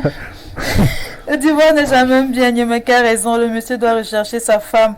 N'accusez jamais un seul partenaire. Trouvez un juste milieu pour que les deux puissent espérer vivre encore ensemble. C'est Amouzou, depuis le pomme qui nous écrit. Et il revient en disant, Yémek, si les horaires n'y vont pas, elle peut aller toujours à Mouzou. Bon, je ne comprends pas ce que vous voulez dire après. Je prends ce dernier message. Bonjour à tout le panel. Concernant la dénonciation ce matin, généralement, les hommes infidèles sont les plus jaloux. Où jouent les jaloux, obsessifs pour dissimuler leur infidélité. C'est Roland qui nous écrit depuis Hawaï. Je prends mon 3e coup de pinceau. On se retrouve juste après.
Je vous garde de tous les détails croustillants qui ont été donnés pendant le temps de la pause. Je prends ces quelques derniers messages avant de rentrer dans la thématique du jour. Bonjour, je suis d'accord avec M. Mendouga. Peut-être un peu facile, peut-être plus jeune, c'était une fille un peu facile où elle avait eu à faire des bêtises, plus jeune du coup. Il a ce traumatisme-là qui est resté. Bernardo, tu vas continuer à coucher avec ta femme si elle te trompe, c'est fort ça. Mais la femme a raison de le quitter. il te fait un enfant dans le dos, puis tu te tabasses. Un homme qui te frappe une fois va recommencer. Moi, je conseillerais à cette femme de ne pas retourner avec lui. C'est Fred qui nous écrit depuis Paris. C'est à Paris qu'on fait ça comme ça. Ici, tu rentres. Là-bas à Paris, ici, tu rentres dans ton mariage. C'est ton frère même qui t'a Voilà, rentre dans ton mariage. Bonjour madame, s'il vous plaît, dites à TVB qu'il gagnerait à tenter sa chance. Voici Olivia qui est là. Le téléspectateur, on me finit. C'est pas possible. On vient de vous dire que c'est la nourriture des grands. TVB va devenir stressé. Disons que le bébé semble tenter sa chance avec la plus jolie fille. Et à l'époque, et là voilà heureux aujourd'hui. Alors TVB, tente ta chance. C'est Sam de Douala qui nous écrit ce matin. Bonjour Olivia, s'il te plaît, demande à Niemet de nous donner les corses qu'il utilise pour gérer 5 femmes en même temps. Chapeau. Bonjour Olivia, il y a tout un panel, contrairement à M. Émile Messière qui racontait, bon je crois qu'on n'est plus trop sûr, on parle d'autre chose aujourd'hui. Bonjour Olivia, je crois que si je suis le frère du monsieur, je contacte les frères de la dame et mes autres frères, on appelle la dame et on bastonne copieusement son mari et on lui demande de retourner à la maison. Ainsi, il sait ce qu'il attend dans le futur si ça recommençait. Un insensé qui a une épouse adorable et plaisante, et il plaisante, il lui faut une correction exemplaire. Merci depuis Ferrara, voilà, Ah oui. voilà, effectivement. Merci beaucoup pour tous vos avis, chers téléspectateurs. On entre dans la thématique. Je vous l'ai dit à l'entente de l'émission, aujourd'hui on parle des agents immobiliers. Ils sont devenus incontournables à Yaoundé, à Douala, partout. Lorsque vous cherchez une maison, il est difficile aujourd'hui de trouver l'appartement, un studio, une chambre sans passer par ces agents immobiliers. Aujourd'hui, justement, on se pose la question de savoir est-ce là une pure arnaque? Et je vais commencer par Monsieur Mendouga ce matin. Je vais poser, c'est vrai que le constat, j'ai planté le décor, le constat il est là. On remarque justement, c'est vrai qu'il y a des agences à côté, mais on a comme l'impression que ces petits facilitateurs qui se font aujourd'hui appeler agents immobiliers sont quelque peu des arnaqueurs qui viennent un peu ternir l'image de ce secteur d'activité.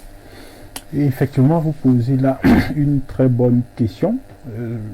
Ce ne sont pas les agents immobiliers, parce qu'au Cameroun, pour être agent immobilier, il faut être formé. Il faut être formé et le ministère de l'Habitat a beaucoup d'informations par rapport à ça. Je suis rentré dans le site hier. En fait, ce sont des Camerounais qui trouvent un moyen de vivre face à la rareté de l'emploi, face aux difficultés à voir son projet être financé. Il s'adapte donc à l'écosystème ou au marigot politique camerounais en se proclamant agents immobiliers qu'ils ne sont pas. Parce que j'ai eu assisté quand même à des séminaires dans les écoles qui forment les agents immobiliers et la plupart de ceux qui se présentent souvent devant nous comme agents immobiliers ne le sont pas. Je n'ai pas envie de dire que ce sont des arnaqueurs parce que ce serait comme si j'insultais ces messieurs, mais j'ai envie de dire que ce n'est pas sérieux. Ce n'est pas sérieux ce qu'ils font parce que en fait, ils sont victimes du système. On fait face là à ce que j'appelle les conséquences d'une tolérance administrative exagérée de la part de l'État. Parce que j'ai été scandalisé la dernière fois, et là c'est une expérience que j'ai vécue, c'est pour ça que j'ai été un peu heureux de votre sujet. J'avais un ami qui voulait effectivement un logement, et on voit une plaque que c'est un agent immobilier, et on contacte le monsieur, et quand il vient, il nous dit que sa visite c'est 5 000, donc seulement pour qu'on aille... L'ouverture du dossier. Oui, seulement pour qu'on aille voir, Oui, il nous dit que c'est 5 000. Et là, tu ne sais même pas là où il va aller avec toi. Et on va, là où il va avec nous, on n'est même pas satisfait. Et on doit lui donner les 5 000. Une seule visite. Après, il dit à mon ami que donc ça veut dire que si on appelle une autre personne, ça sera encore 5 000. Donc seulement pour visiter pendant toute la journée, on peut dépenser 30 000.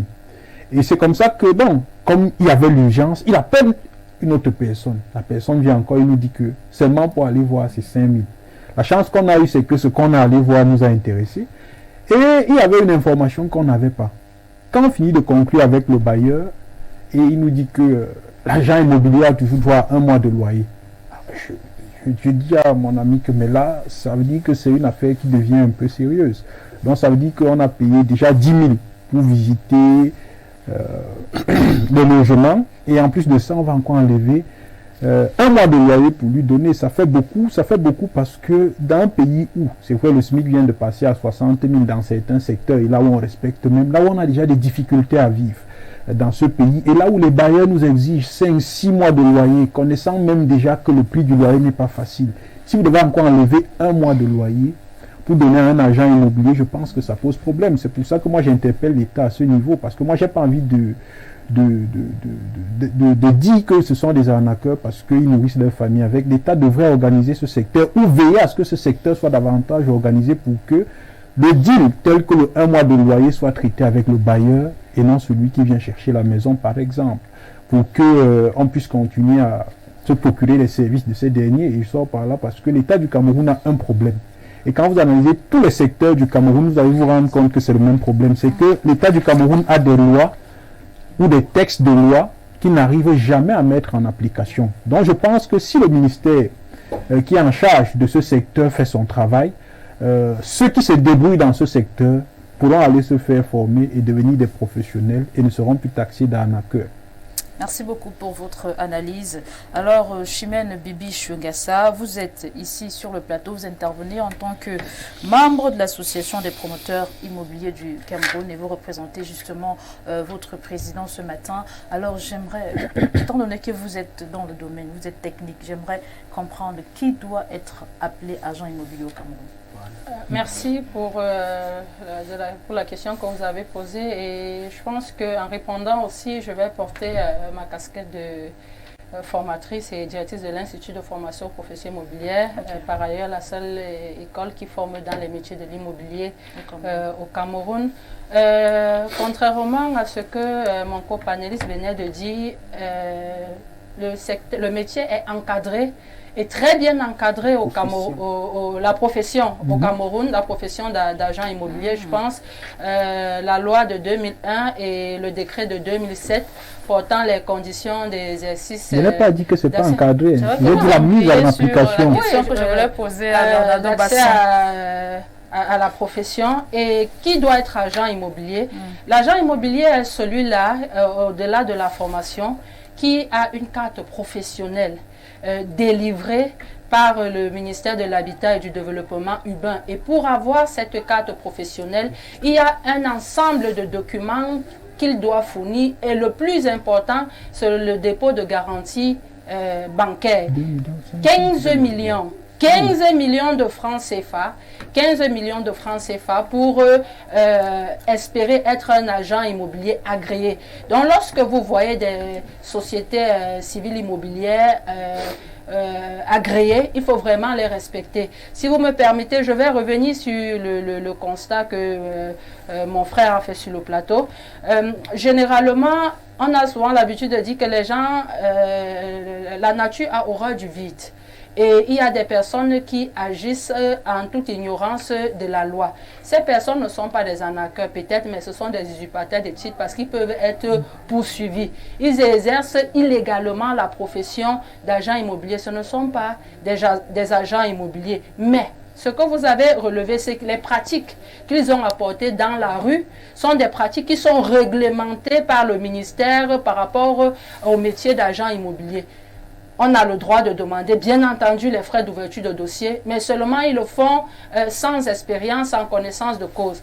Les frais d'ouverture de dossier, c'est pourquoi, lorsque vous recherchez un bien, vous donnez les caractéristiques du bien lorsque vous ouvrez le dossier en agence, vous allez vous asseoir. Si, quand vous avez déposé vos doléances, le cabinet, par exemple, a déjà ce type de bien, on vous les propose. Si le cabinet n'a pas le type de bien dans le quartier que vous recherchez, on vous donne un délai. Ça permet à l'agence de regarder une maison selon votre convenance. Une fois que vous entrez dans la maison, lorsqu'on on rédige le mandat, parce que même déjà pour pouvoir rechercher la maison, il faudrait que l'agent immobilier s'entende en amont avec le locataire qui lui donne un mandat pour la recherche locative. La recherche ou la mise en location. Le bailleur peut lui dire, bon, tout ce que j'ai besoin, trouve-moi juste un locataire bien l'installer, parce que l'installation se fait aussi lorsqu'on travaille de façon professionnelle. Maintenant, la gestion, si c'est une maison, moi-même, je vais assurer la gestion locative de la maison. Vous allez toujours payer les 1 mois. C'est encadré, c'est la loi qui le demande. Vous allez payer lorsque vous êtes logé. Je pense que les mois, je peux me tromper, il y a un juriste à côté, c'est 2 mois en principe, 2 ou 3 mois que le bailleur est supposé demander au locataire. Lorsqu'on demande 12 mois, c'est déjà extrapolé, mais ça dépend de tout un chacun. Comme vous avez dit tout à l'heure ici, il y a cette main faible de l'État qui traîne encore à pouvoir mettre des gens au pas. Mais je pense que le Mindu actuellement est en train de batailler parce que la plupart des fichiers des agents immobiliers agréés et même des promoteurs sont en train d'être toilettés. Il y a un programme qui est en train d'être mené par le ministère pour justement assainir le métier et assainir le secteur. Ça sera l'occasion ici d'interpeller à tous nos jeunes qui nous suivent parce que comme vous avez dit tout à l'heure, certains se retrouvent à cause à exercer à cause des difficultés financières, du chômage. Mais je dis, l'État peut agir lentement, l'État peut perdre du temps, mais lorsque l'État frappe, ça fait très mal. Donc, pour que vous ne soyez pas ceux-là qui seront pris demain pour servir d'exemple à vos frères qui sont dans la rue, tâchez à vous faire former. Après la formation, si vous n'avez pas les moyens de pouvoir obtenir une carte professionnelle à cause du taux élevé de la garantie, vous pouvez vous rapprocher de ces sociétés civiles immobilières qui ont déjà la carte professionnelle et vous pouvez travailler à l'intérieur avec des conditions que vous allez définir avec celui qui a la carte professionnelle. J'aimerais si... Je suis allée, j'ai répondu à votre question. Naturellement, vous avez répondu à ma question, donnant toutes les précisions justement qu'on attendait. Je crois que même les téléspectateurs ont été éclairés sur cette affaire. Je ne sais pas si je vais dire phénomène, je ne sais pas trop d'argent immobilier. Alors Pierre Bironier, qu'on a écouté vraiment avec beaucoup d'attention les précisions de l'intervention de Madame Bibi Chingassa. Elle nous a bien éclairé sur qui doit être agent immobilier au Cameroun. Mais moi, je vais vous poser la question de savoir maintenant si pour être agent immobilier au Cameroun, il faut être diplômé. Comment est-ce qu'on peut qualifier ces jeunes-là ou ces personnes-là qui, un beau matin, se lèvent et s'autoproclament agents immobiliers, transportent leur agence dans les sacs? Non, elles n'ont pas dit diplômés, mais formés. Formés, okay. Voilà, donc il y a des certifications qui sont certainement données. Mais attendez, le système libéral du Cameroun, couplé à la corruption et à ce que vous appelez la tolérance administrative, font que toutes les professions sont transformées à la fois en professions formelles et en professions informelles. Toutes les professions.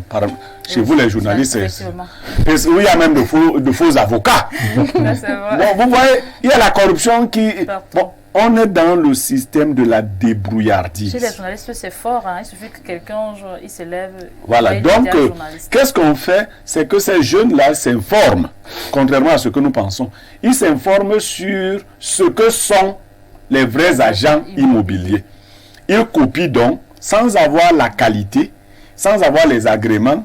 Ils font comme les autres Camerounais font souvent, dire que pour ouvrir même une pharmacie, il y a des lois.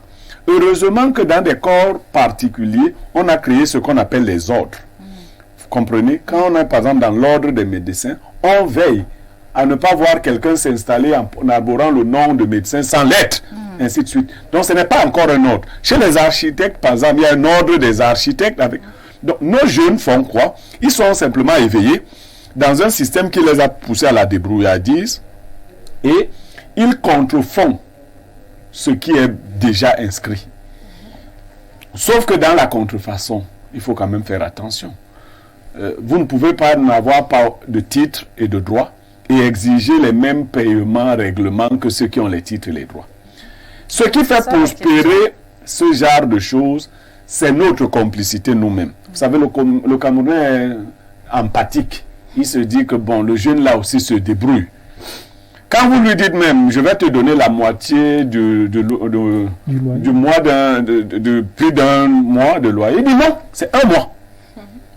Vous voyez, on veut tous se débrouiller. Lui, prenez un exemple. Ce n'est pas 5 000. Vous avez eu la chance de trouver la maison le même jour.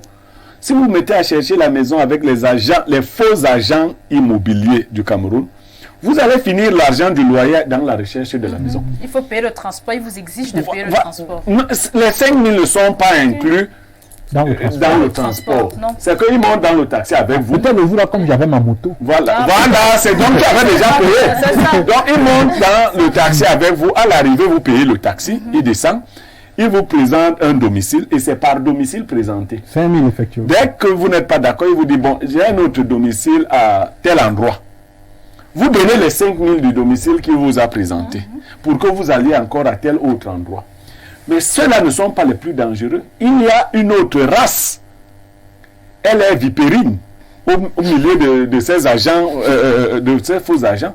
C'est des gens qui sont capables d'aller vous présenter une maison qui n'est pas louée ou qui est déjà louée ou sur laquelle ils n'ont reçu aucune mandature.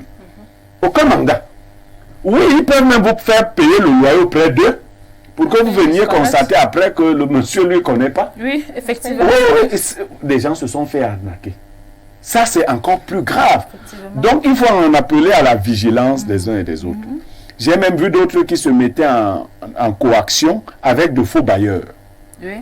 On vous donne un numéro de téléphone et quelqu'un se présente comme étant le bailleur du domicile qu'on vous a proposé. Et il vous fait signer des papiers, il vous dit non, vous pouvez lui remettre l'argent. Non, ce genre de choses ne se traite pas comme ça au quartier. Notre émission est pédagogique.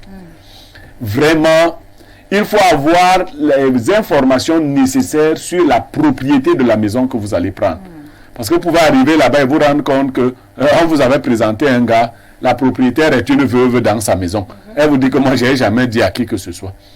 Donc, c'est cette façon de faire, ces façons de faire qui ne sont pas bonnes.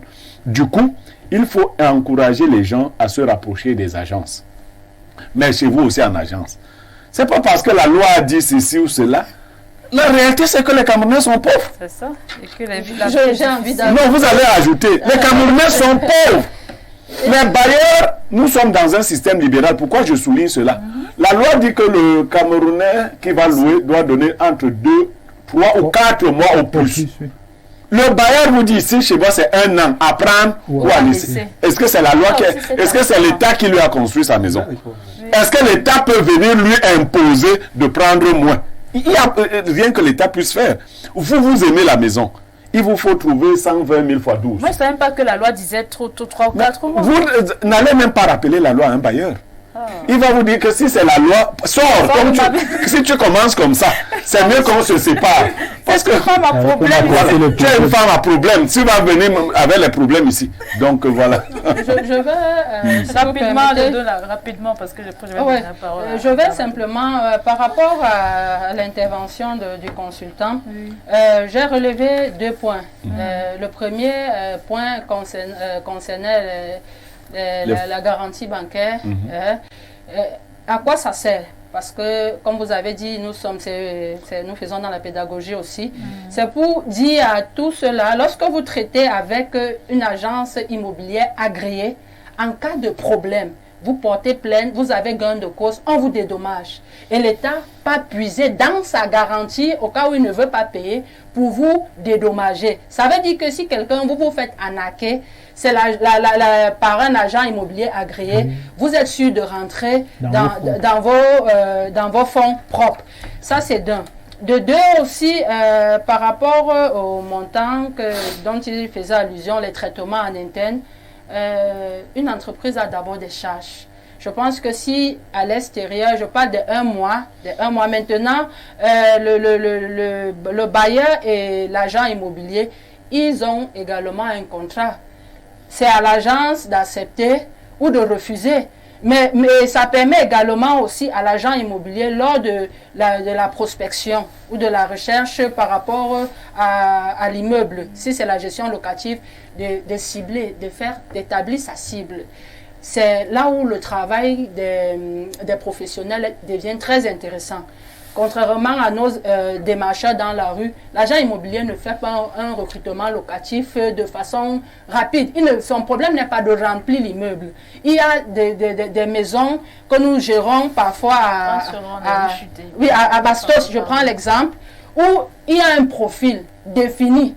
Ici, n'entre que les personnes qui sont comme ça, pas d'enfants ou avec enfants, et vous voyez que c'est un travail propre.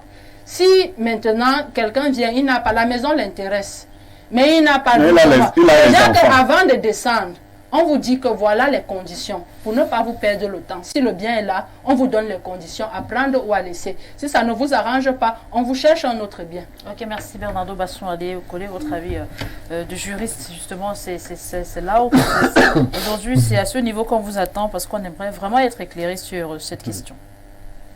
La loi là-dessus, elle est l'une des plus précises au Cameroun. Contrairement à ce qu'on peut croire. Oui. C'est-à-dire, il y a la loi numéro 2001/020 du 18 décembre 2001 portant organisation de la profession d'agent immobilier. Et cette loi, elle est complétée par le décret de 2007 du Premier ministre qui fixe les modalités d'application de cette loi. Et là-dedans, il y a beaucoup d'éléments à prendre en compte. Les frais de recherche ne s'élèvent pas à plus de 25 000 francs. Le décret d'application le prévoit. Je dis bien les frais de recherche. Ceux qui sont agents immobiliers sont répertoriés dans le registre des agents immobiliers. Donc, ils ne sont pas encore à l'ordre, mais ils ont un registre où ils sont tous répertoriés. Vous voyez ce que je veux dire? Donc, ce n'est pas... On distingue bien dans ces textes l'agent immobilier du négociateur ou intermédiaire immobilier. Ah, oui. Ce négociateur-là est employé dans l'agence immobilière. Et c'est lui que l'agence immobilière peut mettre sur le terrain pour aller prospecter, rechercher et rapprocher, chercher les clients pour les ramener auprès de l'agence. Ils vont maintenant contracter avec l'agence. L'agence immobilière qui est agréée parfois se substitue au bailleur. Vous négociez avec elle. Vous lui reversez des fonds. Elle transfère dans le compte du bailleur. Si le locataire ne paye pas un mois, l'agence immobilière, elle est payée au bailleur et engage une action récursoire contre vous pour rentrer dans les fonds qu'elle a versés au bailleur. Vous voyez, donc vraiment l'agence immobilière agit de manière organisée et structurée au Cameroun. Donc ceux qu'on voit dehors là sont dans l'informel. Et comme le Cameroun c'est un pays de la pauvreté, voilà pourquoi ils pullulent dehors. Mais ce n'est pas une profession qui est aussi négligée que les gens pensent. Hein. Ah bon? Oui. Il y a une loi qui est bien et qui est assez longue dessus. Un décret également qui est assez long dessus. Maintenant, concernant les affaires de bailleurs et locataires, surtout les bailleurs des constructions privées, généralement, ces bailleurs ne travaillent pas avec les agences immobilières. Voilà pourquoi ils abusent. Les agences immobilières ne peuvent pas te permettre de travailler avec elles si tu n'es pas dans les canons de la loi. Donc, ces bailleurs abusent parce qu'eux, ils n'ont pas de support légal, ils n'ont pas d'accompagnement légal, ils sont tout puissants, ils estiment ce qu'ils fixent, ce qu'ils veulent chez eux. Et à ce moment-là, le gouvernement devrait quand même baliser, c'est-à-dire intégrer cette façon de faire, mais limiter quand même peut-être à 7 ou 8 mois. En tenant compte que le bailleur a investi, il veut rentrer dans ses fonds. Le l'agence immobilière, c'est 3-4 mois, pas plus. Hein. Vous devez donner 3-4 mois et payer régulièrement, des fois c'est par trimestre, par semestre, selon les conditions fixées entre l'agence et le locataire. Donc, contrairement à ce que les gens pensent, ces jeunes-là sont dans 2 défauts. Premier, usurpation de titre, c'est pénalement condamné. Parce qu'ils se font passer pour des agents, ce qu'ils ne sont pas. Ils sont au mieux intermédiaires ou négociateurs et c'est lorsqu'ils sont employés dans une agence. Deuxièmement, pour beaucoup, ils ne sont pas en situation, bien on l'a dit, régulière et ils ne payent pas de taxes. Vous voyez. Donc parfois il y a trop de problèmes qui se collent derrière ces gens. Ils m'ont amené où il ne fallait pas. Parce que moi aussi j'ai souvent eu cette situation là quand je recherchais où rester. Donc ce qu'on dit au Camerounais c'est quoi? Les agences immobilières comme Madame Adjien ne l'a pas dit ouvertement quand même ont beaucoup d'autres activités que la mise en rapport des bailleurs et locataires. Il y a beaucoup d'activités. Hein. Parfois même on vous construit des maisons, vous payez progressivement. Parfois on vous vend des maisons, vous payez. Donc c'est plusieurs activités, mais c'est quand même coûteux. Et les agences immobilières, on les retrouve. Moi je n'en connais pas. Au pas. Cameroun, il y en a beaucoup. Ça veut dire que les facilitateurs ou les faux agents... Au moins 52. Au moins, comme il y en a au moins 52 officiellement agréés. Et, ils sont plus de 52. Le registre et la carte de membre sont consignés auprès du ministère de l'Habitat. Donc la carte de membre est délivrée par le ministère qui vérifie doit également être consigné là-bas. Donc on sait au Cameroun qui est agent immobilier, quelle agence est immobilière. Donc ouais, souvent, parfois SCI, c'est pas une blague. Donc pour moi, on devrait quand même s'inquiéter parce que le phénomène grandit, les gens sont arnaqués, les gens sont utilisés, mais vous devrez également travailler pour réduire les coûts parce que les agences immobilières parfois... Dans certaines SCI même, je voudrais ajouter qu'il y a des SCI qui ne sont pas agréées. Hein. Oui, il y a des personnes qui ont de l'argent et comme on fonctionne un peu dans un foutou, qui décide d'ouvrir une SCI, mais la société civile immobilière, il n'a aucun document professionnel, mais il travaille comme un agent immobilier. L'agent immobilier ne construit pas, c'est le promoteur immobilier qui construit par rapport à la loi. Et la même loi, c'est triste aujourd'hui parce que aujourd'hui nous sommes en train de dénoncer ceux qui sont dans la rue, qui usurpent le titre d'agent immobilier. Et pourtant, il y a certains juristes qui usurpent également le même titre. Lorsque vous voyez un avocat à faire de la gestion locative, est-ce que c'est de son ressort? La loi ne lui reconnaît pas ça. La loi reconnaît ça aux activités de l'agent immobilier. Lorsque vous voyez un notaire faire de la gestion locative, est-ce que c'est son travail? C'est pas son travail. C'est pas parce que eux, peut-être, ils ont une autre casquette, comme on dit parfois dans certains jargons, les bandits à col blanc, qu'on va aujourd'hui parler simplement aux agents qu'on nous voyons dans la rue. Mais il y a également ceux qui empêchent les véritables agents qui ont déposé de l'argent à jouir de leur métier. Il y a ces avocats-là, il y a ces juristes-là, parce qu'ils se disent je suis huissier. Et dans le commun des Camerounais, les idées préconçues, certains bailleurs pensent que l'huissier est tout puissant. Madame, comme c'est l'avocat. S'il vous plaît, permettez. À ce niveau, peut-être il y a un bémol que vous négligez. Je prends le décret d'application de 2007, c'est l'article peut-être 5 ou 6. Pour être agent immobilier au Cameroun, il y a deux façons.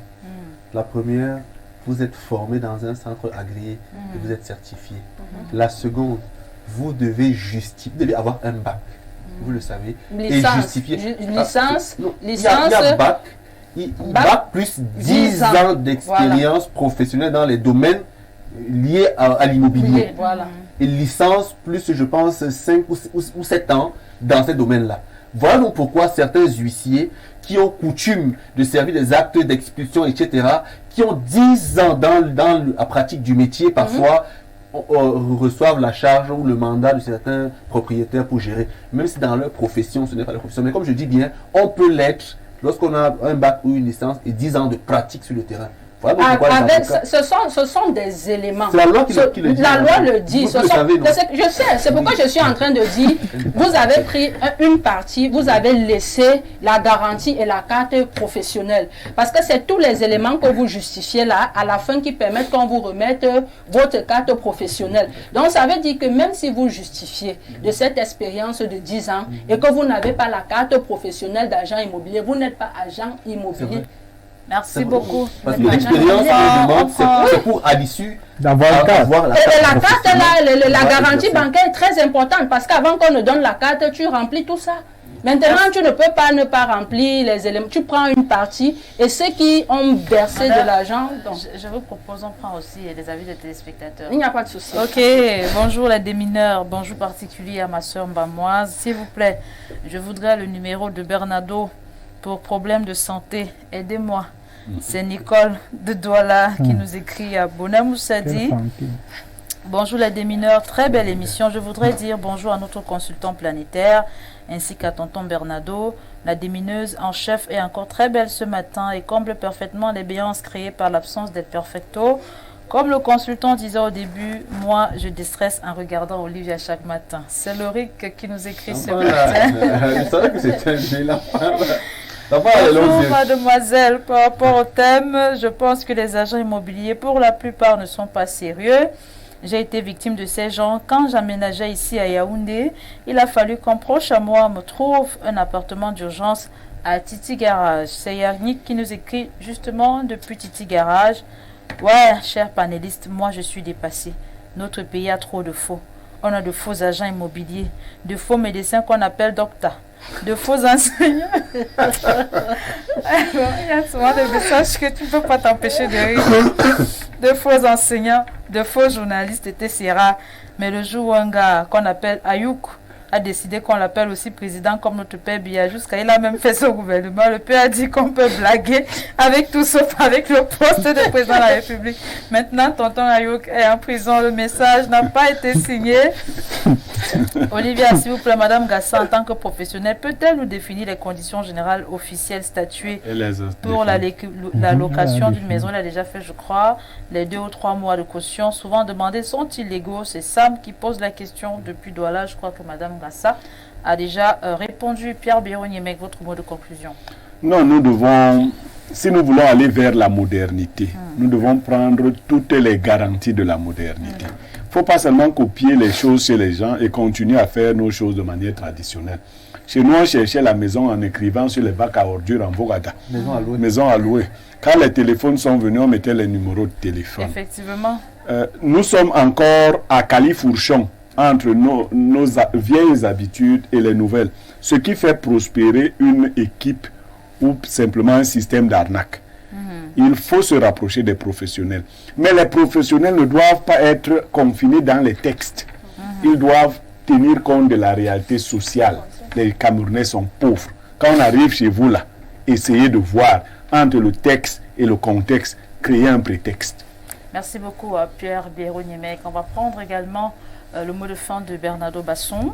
Donc, pour moi, je ne souhaite pas qu'on éradique complètement ceux qui sont dans la rue, parce que quelques-uns d'entre eux ne sont pas toujours mauvais. Oui. Certains essaient vraiment de s'en sortir par les moyens de bord. Au Cameroun, il n'y a pas d'emploi, il n'y a pas d'argent. On ne peut pas les chasser, mais on leur suggère quand même de se rapprocher des maisons immobilières qui existent afin de se faire employer et qu'ils fassent leurs preuves étant régulièrement encadrés. Alors, Monsieur Mendouga, votre conclusion sur la thématique? Non, moi je vais interpeller l'État simplement en 30 secondes. C'est vrai qu'on est dans un système néolibéral, mais l'État reste celui qui est détenteur du monopole de la violence physique légitime. Ça veut dire beaucoup de choses. Ça veut dire que si l'État est conscient que le pouvoir d'achat du Camerounais ne permet pas qu'il puisse payer 10 mois de loyer, l'État doit faire quelque chose. Merci, bonjour, moi c'est Joe Boyan, Arnaud Roy des Baillets. Merci pour cette belle émission, mais les agents immobiliers sont des escrocs. Un autre m'avait mis dans une maison, après une semaine, une autre personne vient s'y installer avec ses affaires. Je salue M. Yemek, devenu star sur TikTok avec Bernardo. Madame Gassa, votre conclusion? Je vais simplement dire à tous ces jeunes qui nous regardent de l'autre côté, généralement l'Institut de formation professionnelle immobilière organise des sessions de formation pour tous ces jeunes qui sont dans la rue. C'est l'occasion de vous rapprocher, même déjà à l'IFPI-SUP, nous sommes ouverts parce que nous faisons aussi les mises en relation pour ceux qui sont sérieux et qui souhaitent travailler dans la légalité, de pouvoir travailler avec des agents immobiliers agréés. La formation est importante, tout comme la formation est importante en médecine, elle est également importante dans le secteur de l'immobilier parce que l'immobilier est adossé à 70% sur du droit. Et vous savez, lorsqu'on parle de droit, vous connaissez les problèmes qui tournent autour des pénalités irrelatives. Avec votre permission, en quelques secondes, nous avons ouvert ces formations, pas seulement aux adultes, il faut commencer les tout petits de terminale, ils peuvent déjà venir se faire former et avoir un métier au lieu de finir et par la suite devenir des faux agents de la rue. Les tests d'admission, le prochain test d'admission à l'IFPI se tiendra le 22 juillet 2023. Notre campus est basé à Itambafia. Olivia Bossal, il y a un téléspectateur qui exige que je transmette son bonjour à Olivia. Merci beaucoup. C'est un ancien panéliste d'Espace Miné, il s'appelle Guy Martols. Ok, merci beaucoup, monsieur Guy Martols. Il t'adresse un bonjour chaleureux et il insiste pour que je te passe son bonjour à Mondo Vision. Merci beaucoup, je reçois aussi à Mondo Vision votre bonjour et c'est sur votre message que je vais mettre un terme à cette émission. Je vais dire merci à Chimène Bibi Chingassa d'être passé sur le plateau. Merci à Paul Stéphane Mendouga également d'être passé sur le plateau, à nos deux invités ou panélistes permanents, Pierre Biron-Yemek et Bernardo Basson. 12h, c'est le JT bilingue. 13h, les Amazones. 17h, le grand soir. 19h, c'est le journal en langue anglaise. 20h, le journal en langue française. Et 22h30, c'est la rediffusion de votre émission Espace Miné. Moi, je vous quitte sur ce conseil de vie. C'est déjà une tradition. L'obscurité ne peut chasser l'obscurité. Seule la lumière le peut. La haine ne peut chasser la haine. Seul l'amour le peut. À demain 10h.